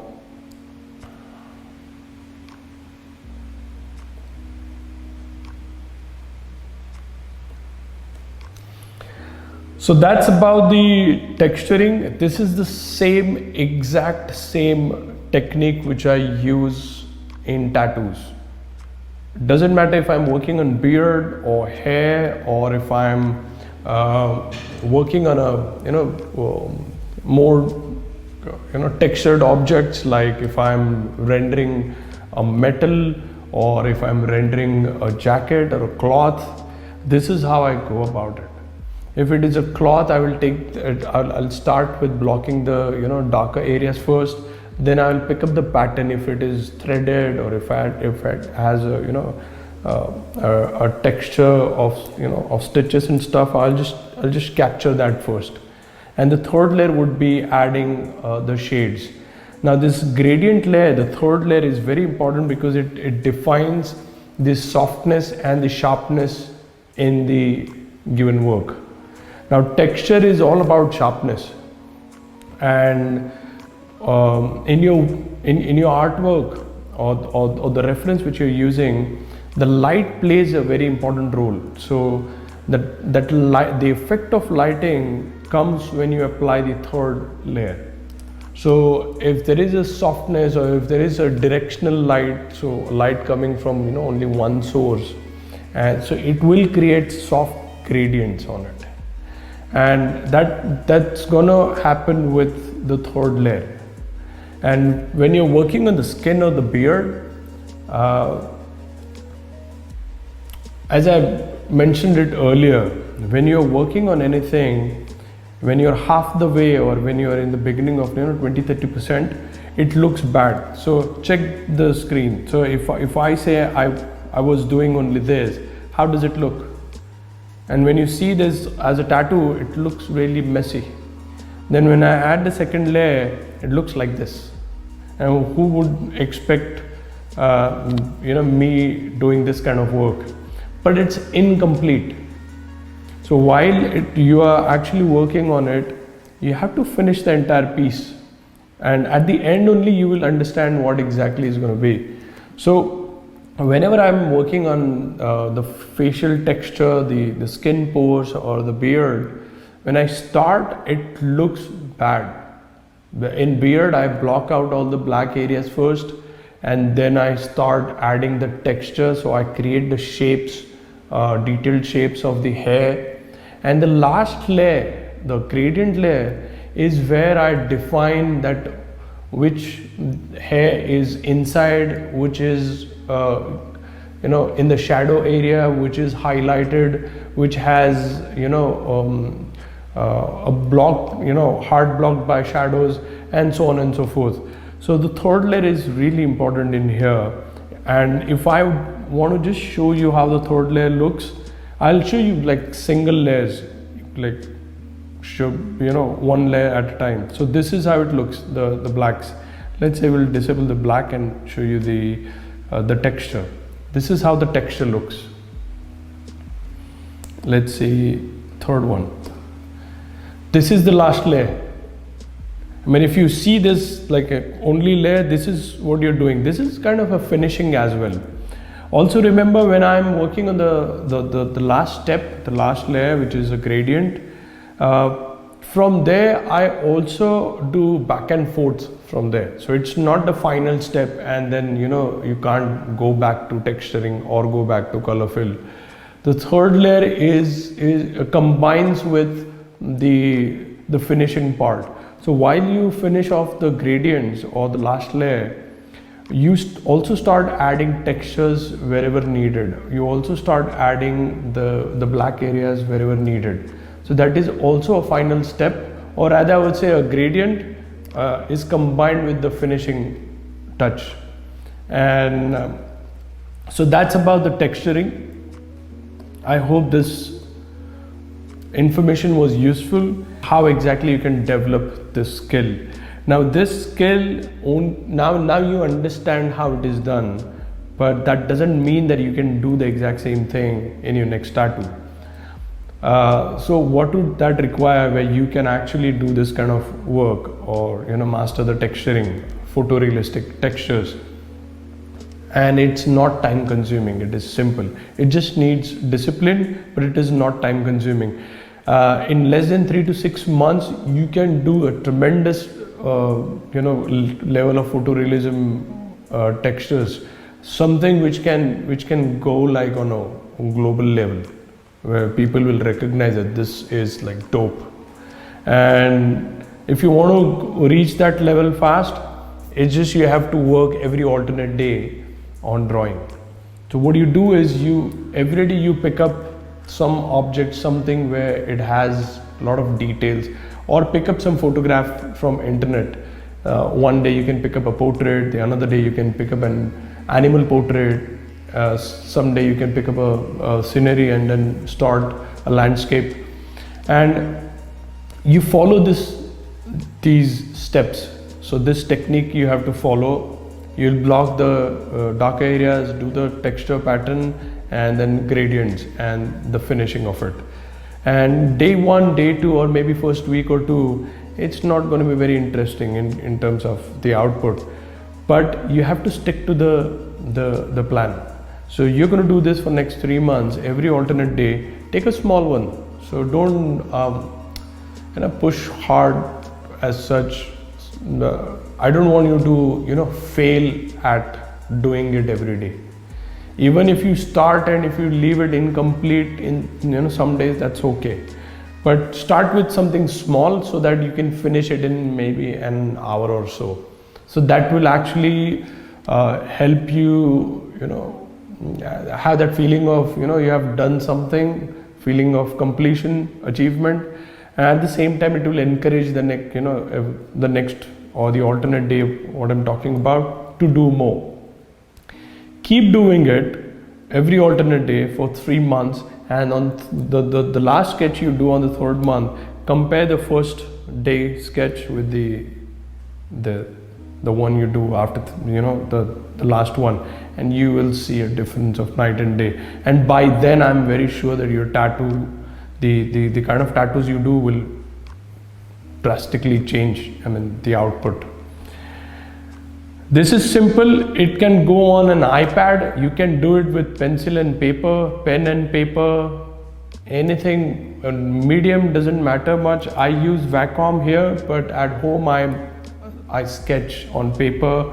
When I'm traveling, I sketch on iPad. So just find anything suitable for you. It doesn't have to be a high-tech gadget as such.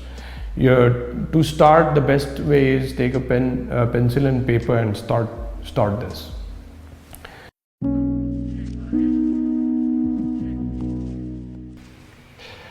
I was almost done with this anyway. So the 3-layer rendering technique. I'm sure if you have any questions, you can ask me about it. And I'm going to open the Q&A session now. Yes, it is same technique for beards. In fact, I've picked up this particular scene because this is difficult than the beard to do the grass and nature. That's why I picked this up. If you can do this, you can do the beard easily, because beard is you need practice for that. The first time you do, it's going to be hard, and then second time you try, third time, fourth time, and if you do it for like a month or so, your mind will start reading what exactly need to be read, and it will start flowing through your hand. So beard is not very difficult compared to what I did just now. So if you get a client who brings the photo which is not of high quality, or even if it is a high quality but not properly shot, and there is no option to reshoot it, I would say you have to enhance it with other elements. So you need to add more design, you need to crop it in a correct way, the sizing has to be perfect. So I was about to start one more session on sizing and placement, but based on the time limits, we cannot go with that. But it's very simple. Doesn't matter what kind of photograph you get, you can always enhance it. So add more elements to it. If someone is expired, obviously you can ask your client about what exactly the person used to like, or the favorite things, or some memory, or something of that sort, and then you try to add those elements into the design. So the design has to be complete. It should look one, and portrait will be a part of it. So in that case, it will look nice, better than doing only the portrait.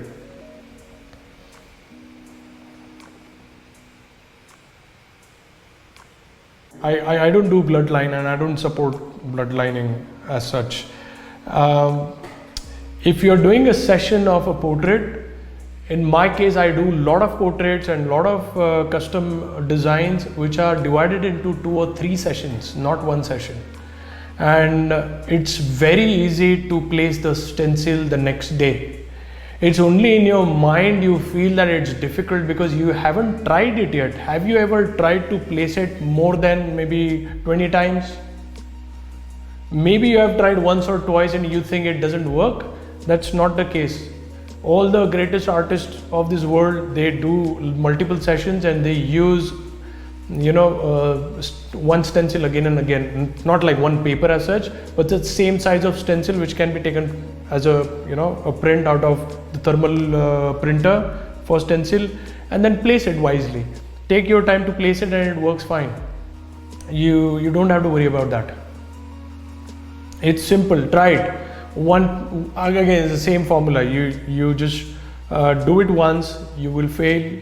Twice you will fail, thrice you have failed. It's normal, but you do it till it works, and you'll find ways, you'll find the tweaks and the tricks to do it. If you want me to show you that how exactly that works, that is a completely different topic I will have to cover in one of my tutorials. So I can take this and I can make a tutorial out of it, which can go in my program later on. So another question from Manoj. I find these questions as in really interesting because these are the questions asked by other artists as well who contact me through other mediums. So when you see that you get redness, I was talking about the balance all the time. Something is wrong. So if you treat the outer part of the arm as inner part of the arm, it's not going to work. So this is different, this is different, this is different. It depends on where exactly your client, how do you do it? Whether your client is sleeping, like lying down, or whether it is sitting and stretching, it all depends how exactly you're working. So I do a lot of inner arms and I have my clients sleeping head down, and then they do this on an armrest, and then I work with a slow machine, no redness, nothing. And you can't work the entire tattoo like this, but there is a lot of flexibility while working on this. Same thing, we will sleep straight, your client can sleep straight, and then stretch it properly on the armrest. If you get a good position, if he is relaxed, then do your thing. You have to find the right balance. You can't do the same speed or the same kind of needle protrude, like how much needle is out, the stroke length, the proper word is the stroke length. So the stroke length, the needle speed, and how much pressure you're going to put depends.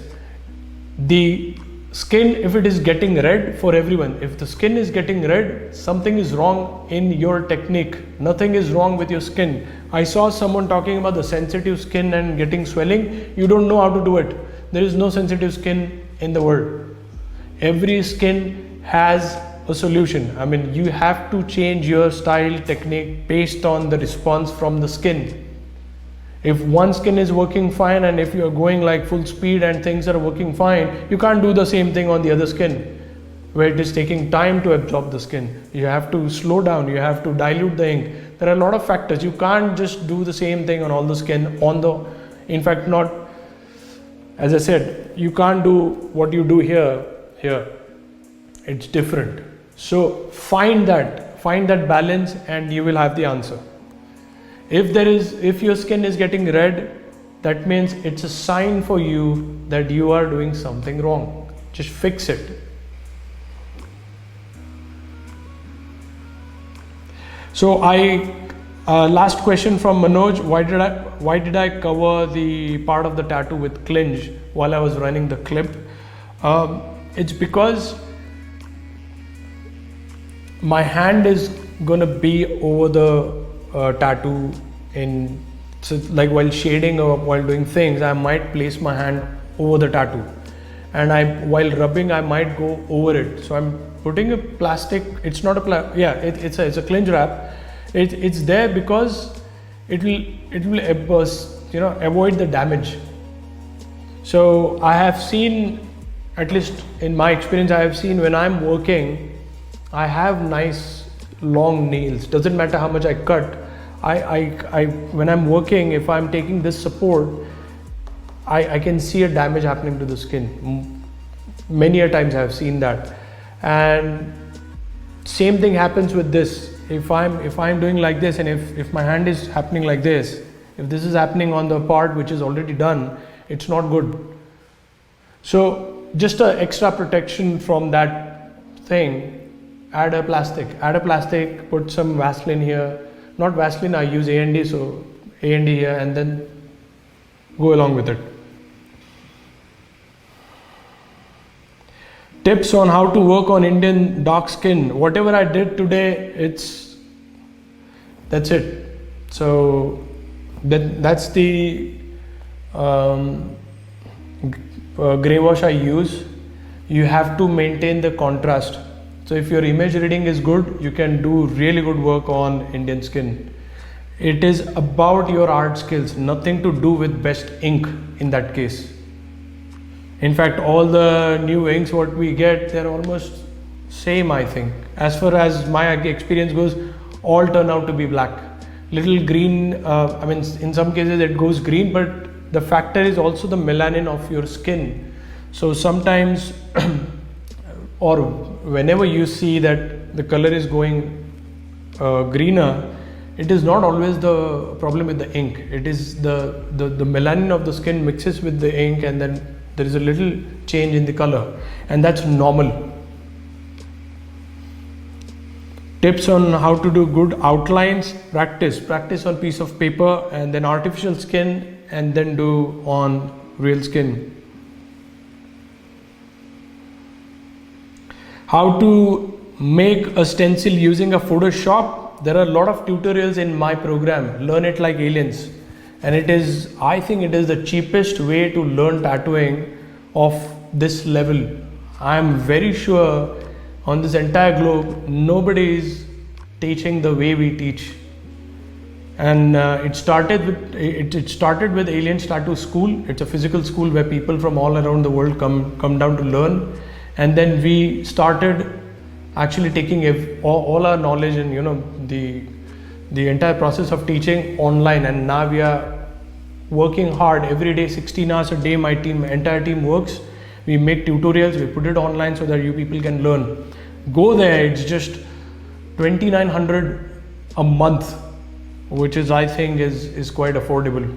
The whole idea of having this program, Learn It Like Aliens, the mission is to promote and encourage self-learning, so a person can sit at home and self-learn. That's how I have learned on my own, but I have taken a long journey, and I know the way to teach people so that they can learn faster. If you see my artists, what they are doing in 3-4 years, they are doing almost the same thing what I do in terms of tattooing. I have spent more than 12 years. So go online, you will find not that just one tutorial. There are tons of tutorials which are coming up, and there are so many international artists who are working on tutorials, which you will see on my program soon. So for the image reading practice, I think somebody asked, I don't remember the name from the list, but somebody asked this, I read this before, that you have to pick up the object and study details, and at night you actually visualize in your mind the same object. Yes, that's the practice, and the more you do, the more you will start seeing the details about the everyday life. So your focus will be developed and things are going to be very different. I have done this practice for years, and I can assure you that it will make a difference of night and day.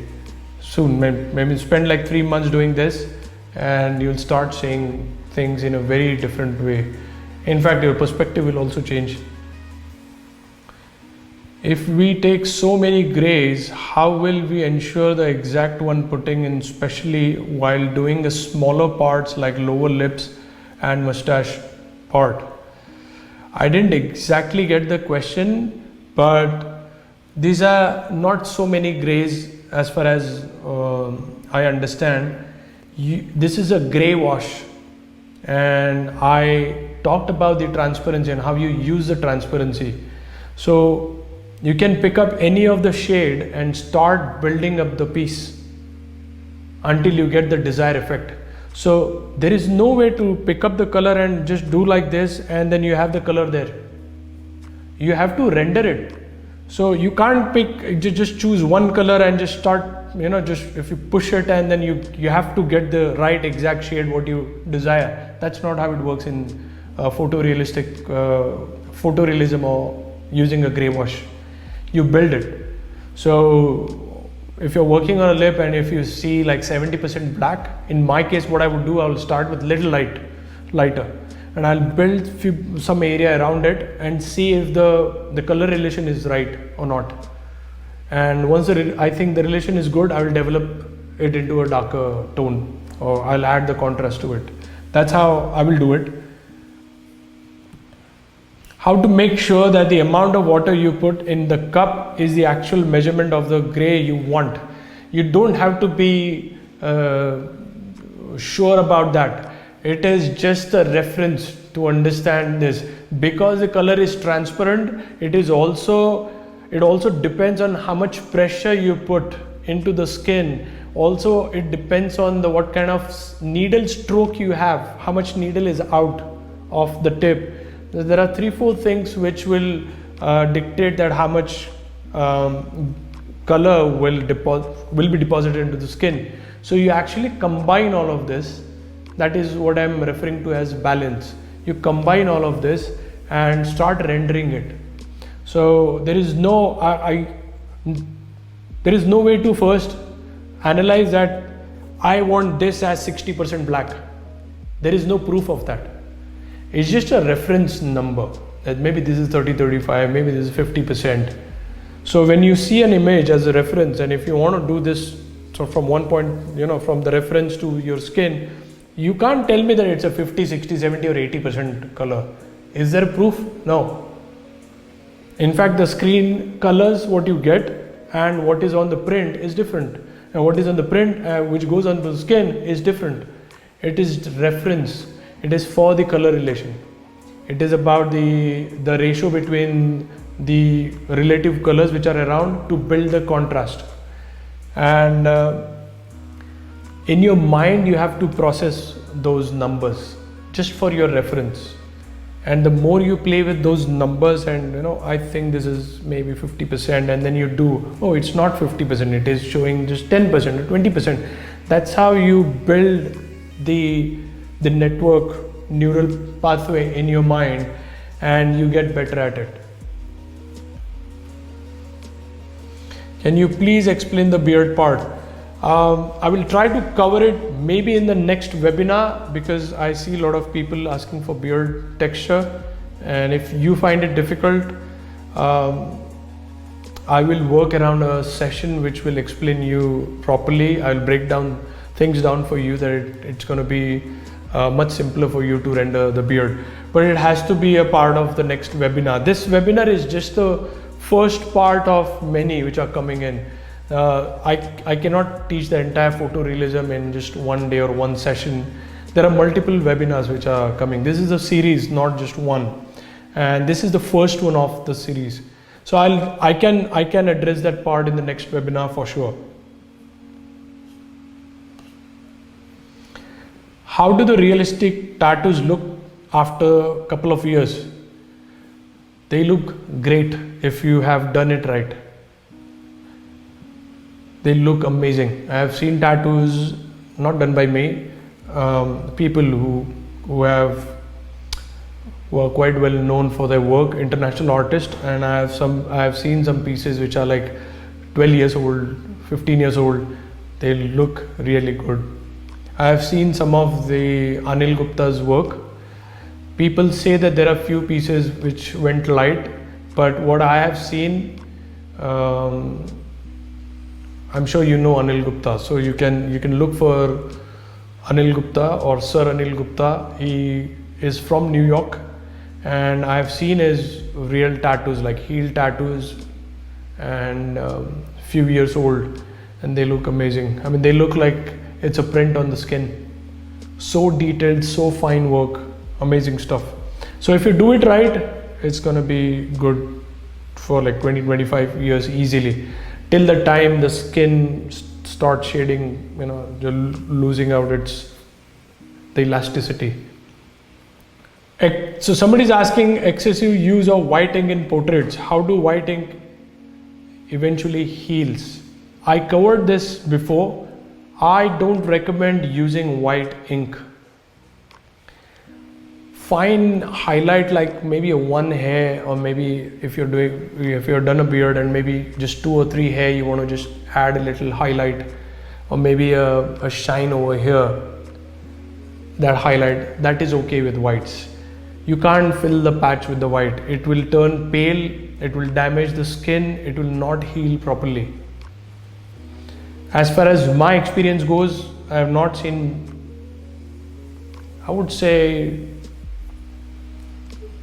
I don't know, 1 in 50 tattoos I have seen that the white is okay in it. It has healed average. Most of them are bad. Ideal voltages for different kinds of shading techniques: whip shading, dot work, blackout tattoo, soft and butter shading. This is a good question, and I would like to give enough time to explain this, because I know a lot of people, when a lot of people ask me this, that what is the voltage and what is the machine speed. So I'm going to show you, where did I keep it? Can you all see the power supply? This is my power supply. It's by Cheyenne. I love this power supply. It's small, it's tiny, and it's very easy to use. But the most important part why I like this power supply is it's because there is no number on the display. So if you want to increase the speed, you do this. You want to decrease, if you do this. That's it. There is no number. So if you ask me about the numbers, that what exactly I run my machines on, it's difficult question to answer in terms of numbers. We do give out numbers because people insist. So by volts I do, so I have different variations. I do either very fast machine for shading or very slow machine for shading. Depends on how the skin is and how my technique is while I'm working on a current piece. I can go as low as 6 volts. I'm using this machine, if you talk about the other Cheyenne power supply, it shows hertz and not volts. So I go as low as 6 hertz. So I'm not exactly sure what about the volts. It should be around 5.5, 6, somewhere around 6. So that's the lowest speed I can go for shading. I also do 8 hertz. That should be around 7.5, 8 volts. And I also do 16 sometimes, based on which part I'm working on. 16 is like 160 hertz, and volts I'm not very sure. It should be around anything between 15 to 17.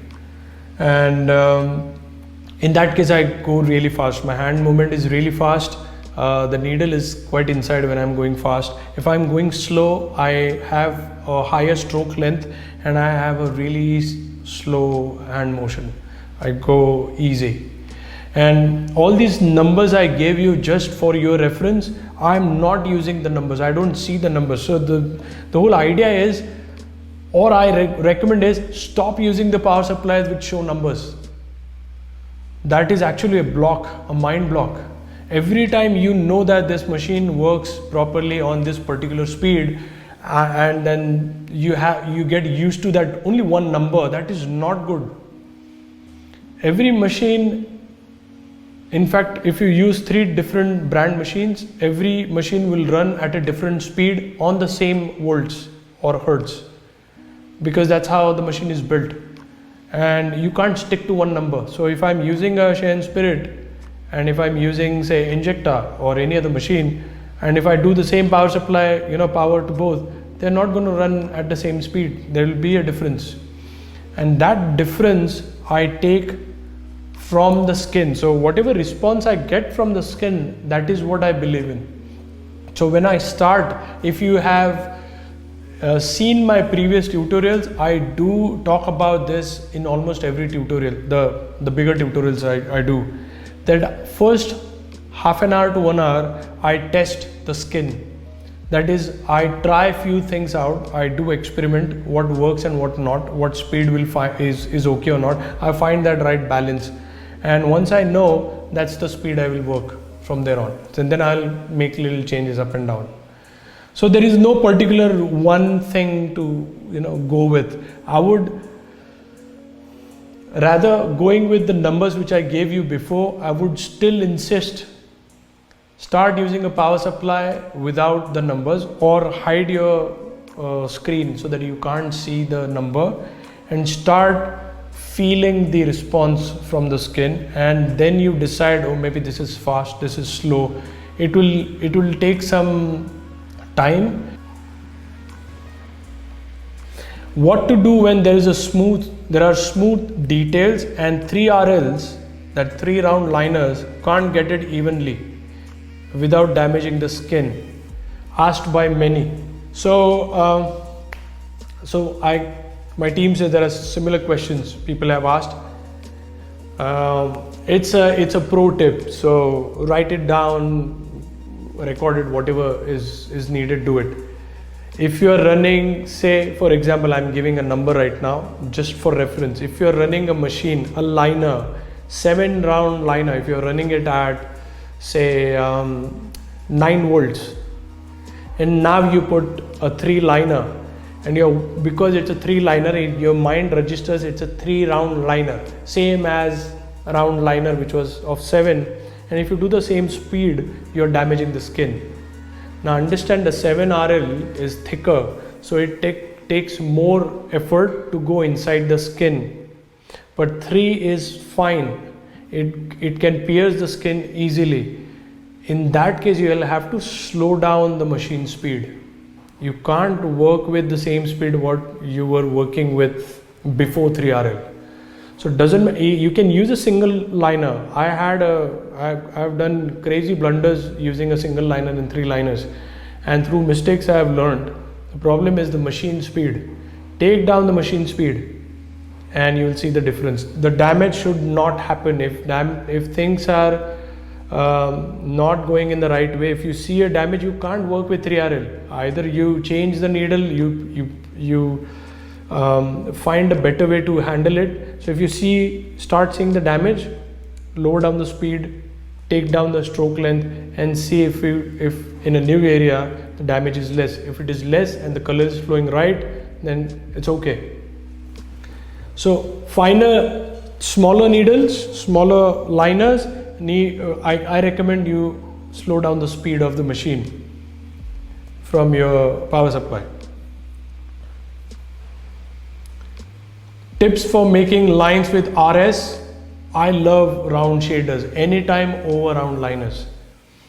I try my best to use round shaders everywhere. I've replaced round liners with round shaders. I can say that, because I love the bold linings, and there is a little softness to round shaders. When you do a line with a round shader, there's something about it, the edges, and it's a little soft. People say that you want a crisp line, so round shader will give you a crisp line, but not that crisp that it is kind of crooked, or if the edge is not exactly clean. So in my case, as far as my experience goes, I use round shaders most of the time, even for lining, and it works fine for me. A lot of people say that it doesn't give bold line. I don't know, in my case it works fine. Nice bold lines, good color packing, everything works with round shader. How deep the needle should go for lining and shadings. Alright, so let me show you one video. This is just for reference.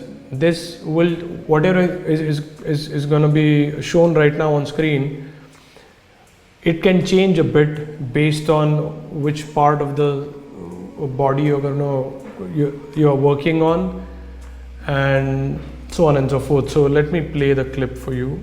All right, can you see this?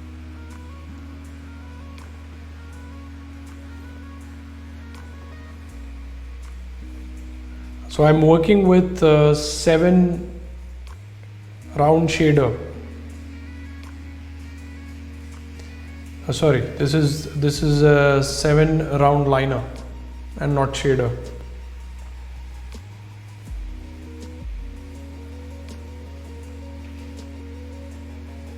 So this will give you enough idea of how much the needle is going inside. What I'm doing is color packing here. I'll also play one more.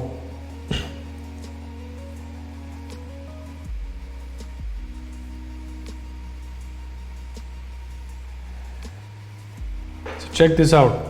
This will give you a good idea.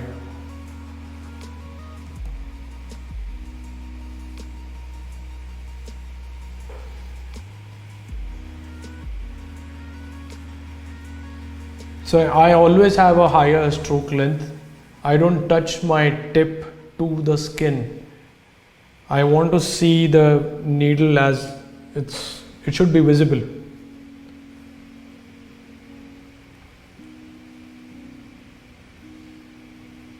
So I'm doing a color packing with this, and that's the amount of needle which has to go inside to have a nice color packed area. Alright, so that's the answer for how much needle goes deep for lining and shading. Somebody's asking which is the best brand for tattoo cartridge needle. I think the best brand is Shen. That is my experience. Every artist has their own preferences, own style, so they work with different kind of brands, and there are few artists who combine different needles, but in my case I use all Shein, and I think they are the best because they are the ones who brought tattoo, the machine which can go with cartridge. So they are the inventors of it, and every time they come up with a new product, it is much better than the previous one. So as they say, it is made for artists, so their vision is very clear. They work for the artist and they exactly know what an artist would require. They always minimize, if you see their equipment, it is minimalistic. Not many settings you can do, no more screws and stuff. It is because it is built well. The machines are really nice that you don't spend time over changing stuff. It's just one configuration. It works on most of the techniques, so that you don't focus or spend time on it, rather you spend time in your art. Same with the cartridge.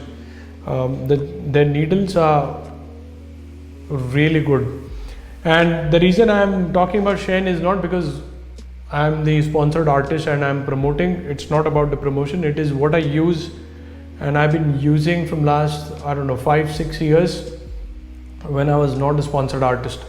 I've been using it for long, and I think I'll continue to use it. I have tried a lot of other things, but I find Shein the best. Is it better to use a curved magnum or buck pin?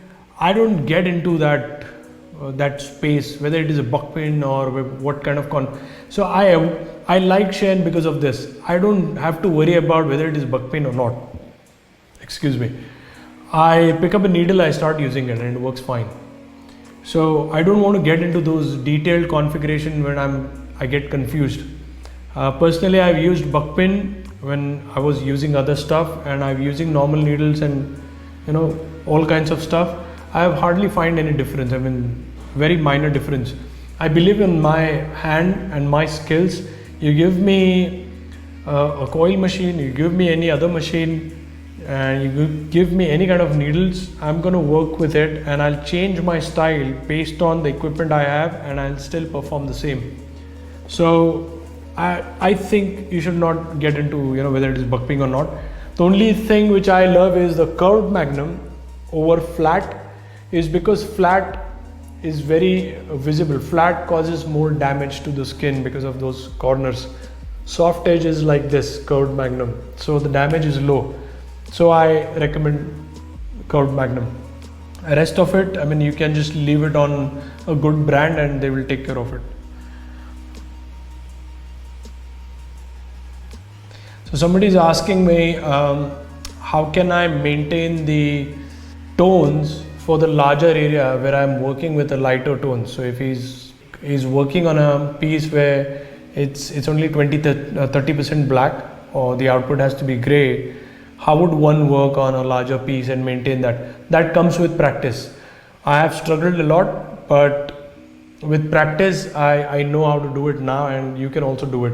And too much or too large, like a really large area, if you talk about the back and then quarter of the back is going to be like the same color, that means something is wrong with the design.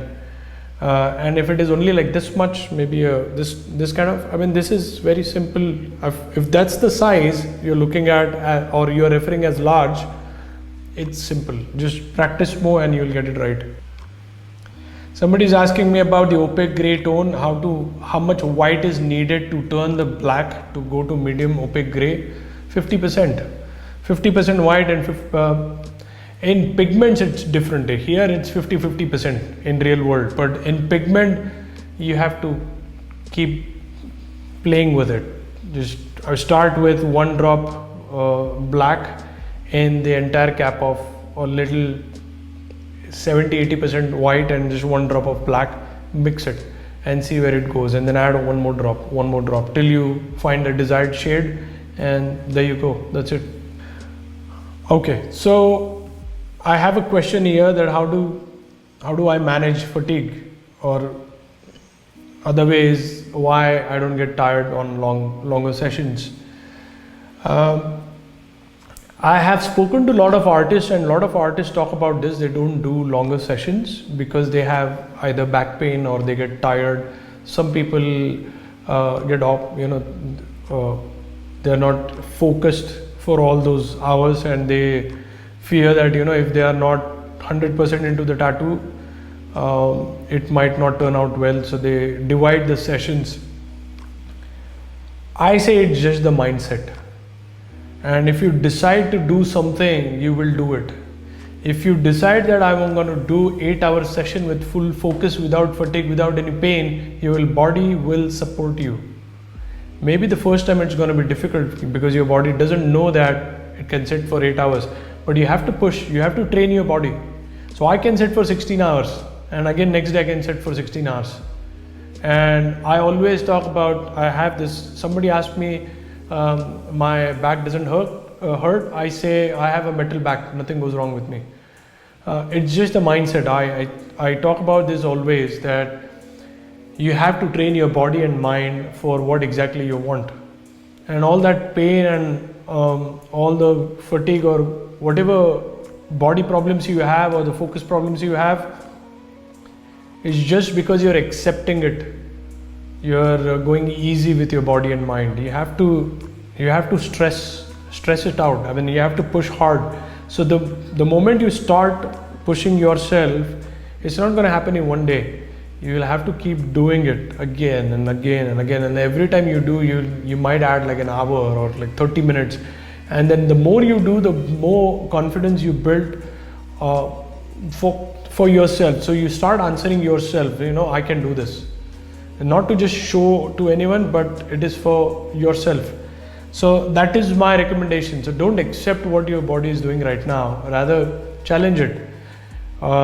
Find ways to be more flexible, do exercise, whatever kind of exercises you can do to build the structure you want so that you can sit for long hours, and that should work.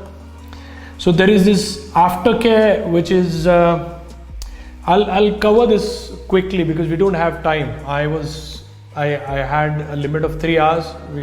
I think we have crossed 4 hours already, but let's do it. I'm gonna keep it simple and easy, and get me the dermalize box. So my aftercare, all weather, all skin. That's what I tell, because I work on clients from all over the world. 40% of my client comes from outside India, and not from one country, from everywhere, right? And we do this same aftercare for everyone. So every artist follows the same pattern or the process, and the process is very simple.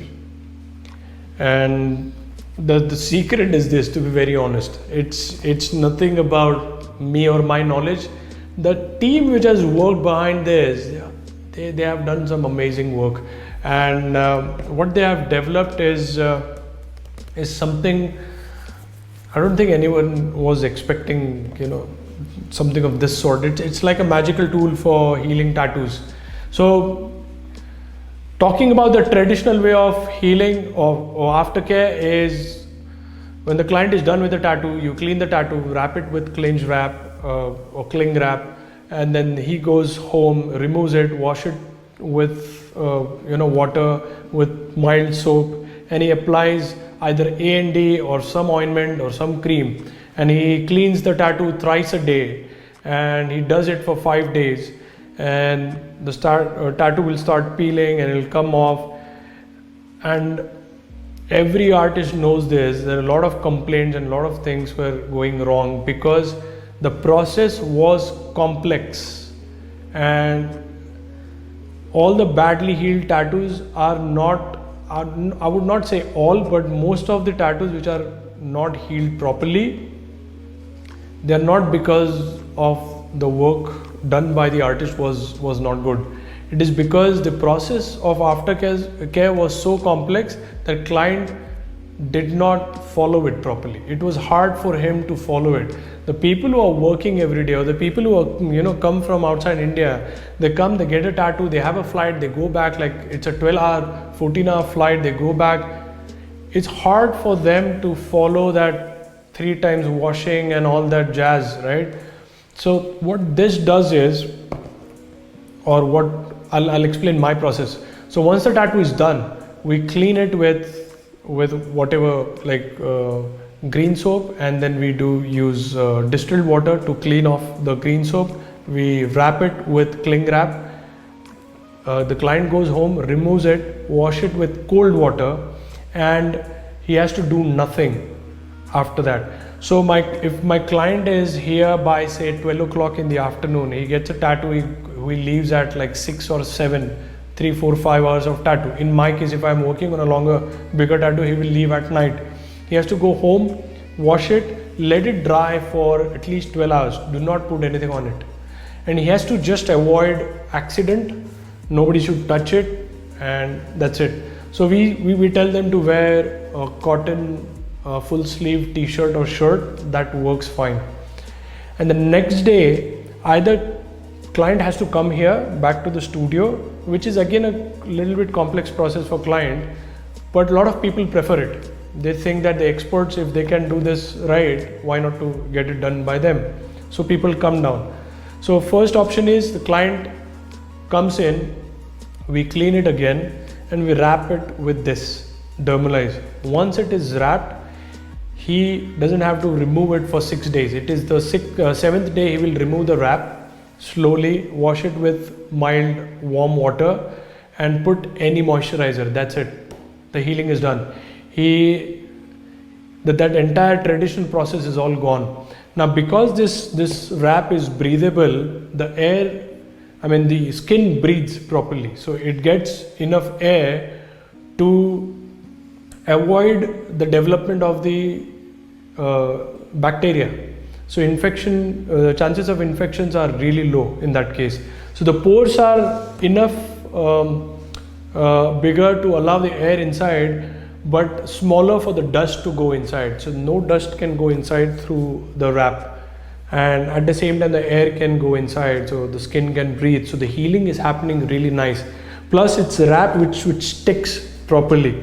Because of that flexible plastic which sticks properly, it holds all the pigment inside. So that the process of healing in the traditional way, where the skin is scabbing and it is coming off, most of the people just remove it. They just remove the scab, and people feel itchy, so they just sometimes scratch. In this case, that doesn't happen. Even if you feel itchy, the nails will not reach the skin, because there is a wrap over it, and all the pigment stays inside. So comparing with the traditional aftercare to this, I think this one retains way more ink in the skin than the traditional skin aftercare. Plus, I think the best part is the client, it's easy for client. He has to do nothing. Just avoid sun, avoid beach or swimming pool water, and avoid accident. Nothing else. Just put this and roam around. Sweat is fine, everything is fine after that. So I was talking about the case where the client comes in and we put it. If the client is not going to come back, we teach them while they leave the shop. So we show them. So we have like a demonstration process. We teach them how to put the wrap on the skin. We cut it, we give it to them and ask them to do it the next day, or at least after 12-13 hours. So that's the aftercare process we have, and it's simpler for client, simpler for you, and the hero is this works. All right, I think I've addressed almost all the questions, and I hope that this session was informative and you gained a lot of knowledge out of this. And what I expect from you guys is, whatever you have learned, put it in action. Even if things don't work in a proper way, you have to put it in action. And failing is a good thing, so don't be scared of failing. The more you fail, the faster you learn. But you have to be open you have to be a student of this life. So whenever there is failing happening, there is information to extract out of it. So make sure you go ahead, take action, fail, take the information and use it for the next attempt. And so all the information you have got, you have to put it in action, and that will bring changes in your tattooing for sure. Just to give you an update, I think I informed it earlier. This is the first part of the webinar. I'm going to do a series of same topic. I'm going to cover a lot of other areas which goes into photorealism, and every webinar is going to be different, which are going to be done on this topic. One more area which we have discovered, we have received a lot of requests for tutorials on designing. The kind of designs my team creates. People want to know what exactly is the process, or how do we go about it, what kind of mindset my artists have when they design. How do we take the design brief and actually convert the words into a design which connects emotionally to the client's idea. And I think over the years I have learned a lot, and also my team has learned a lot. It's not only me who does the designing. In fact, I sometimes do designing. Most of the designing is done by my team. Our main guy who does great designing is Samir, and I'm going to bring him on camera next time when we do the design webinar. So it's coming. That's an update for you. I've noted it already that after this session, I recommend you to watch one series which is there on my program. It is named, it's a masterclass by me. It is named as Igor's Buddha Tattoo. And it is one of a kind tutorial. You will never find this kind of information anywhere on the internet. Nobody is going to give this kind of information. That tutorial is about me into the process of, you know, taking the words of the clients from far away and understanding his life background and converting those words into a concept, to a design, to a tattoo, and the entire tattoo process. And I have covered each and every step, and I have shared my mindset and the entire process, how I saw things and what was my perspective, and how we, you know, went back and forth with the client and so on and so forth. And a lot of things from today's session will match that series. I mean, you will actually get to see things which I talked about in. I want to give you a link right now which will take you to the, you know, a Facebook page. It's a link where you can write your feedback. So we're going to do a normal post. I want your comments going in there as a review. So this is where nobody can modify or tweak things, right? I mean, you can be yourself. Write a genuine review. What do you think about this webinar? How much you learned? How much you recommend this kind of, you know, stuff in the future? I'm going to share a link in less than 5 minutes. You just have to refresh the button. When I say end, just refresh it, and you will see a button or a link around the video. Click on it. It will take you to the Facebook page. Write a comment, write a review as a comment, and I humbly request you to do that, because that will help me to, you know, understand that how was it. It has to be genuine, and be real and be genuine about it. So just 5 more minutes before I say goodbye, and I'm gonna put a slide, and just 5 minutes more. I'll upload the link till then. We have the new post ready on Learn It Like Aliens page, and we'll have a button on the page where you're watching this webinar. So once we are done, just refresh the page and wait for the button. Try to refresh it like twice or thrice, and once you get the button, you can click on it. It will take you to the Facebook page where you can write a review. And as I requested, I mean, it's a humble request to go there and write a genuine review. Whatever you think about this webinar, it will help others and us to understand that how it was. So thank you so much. I hope to see you guys again in the next webinar.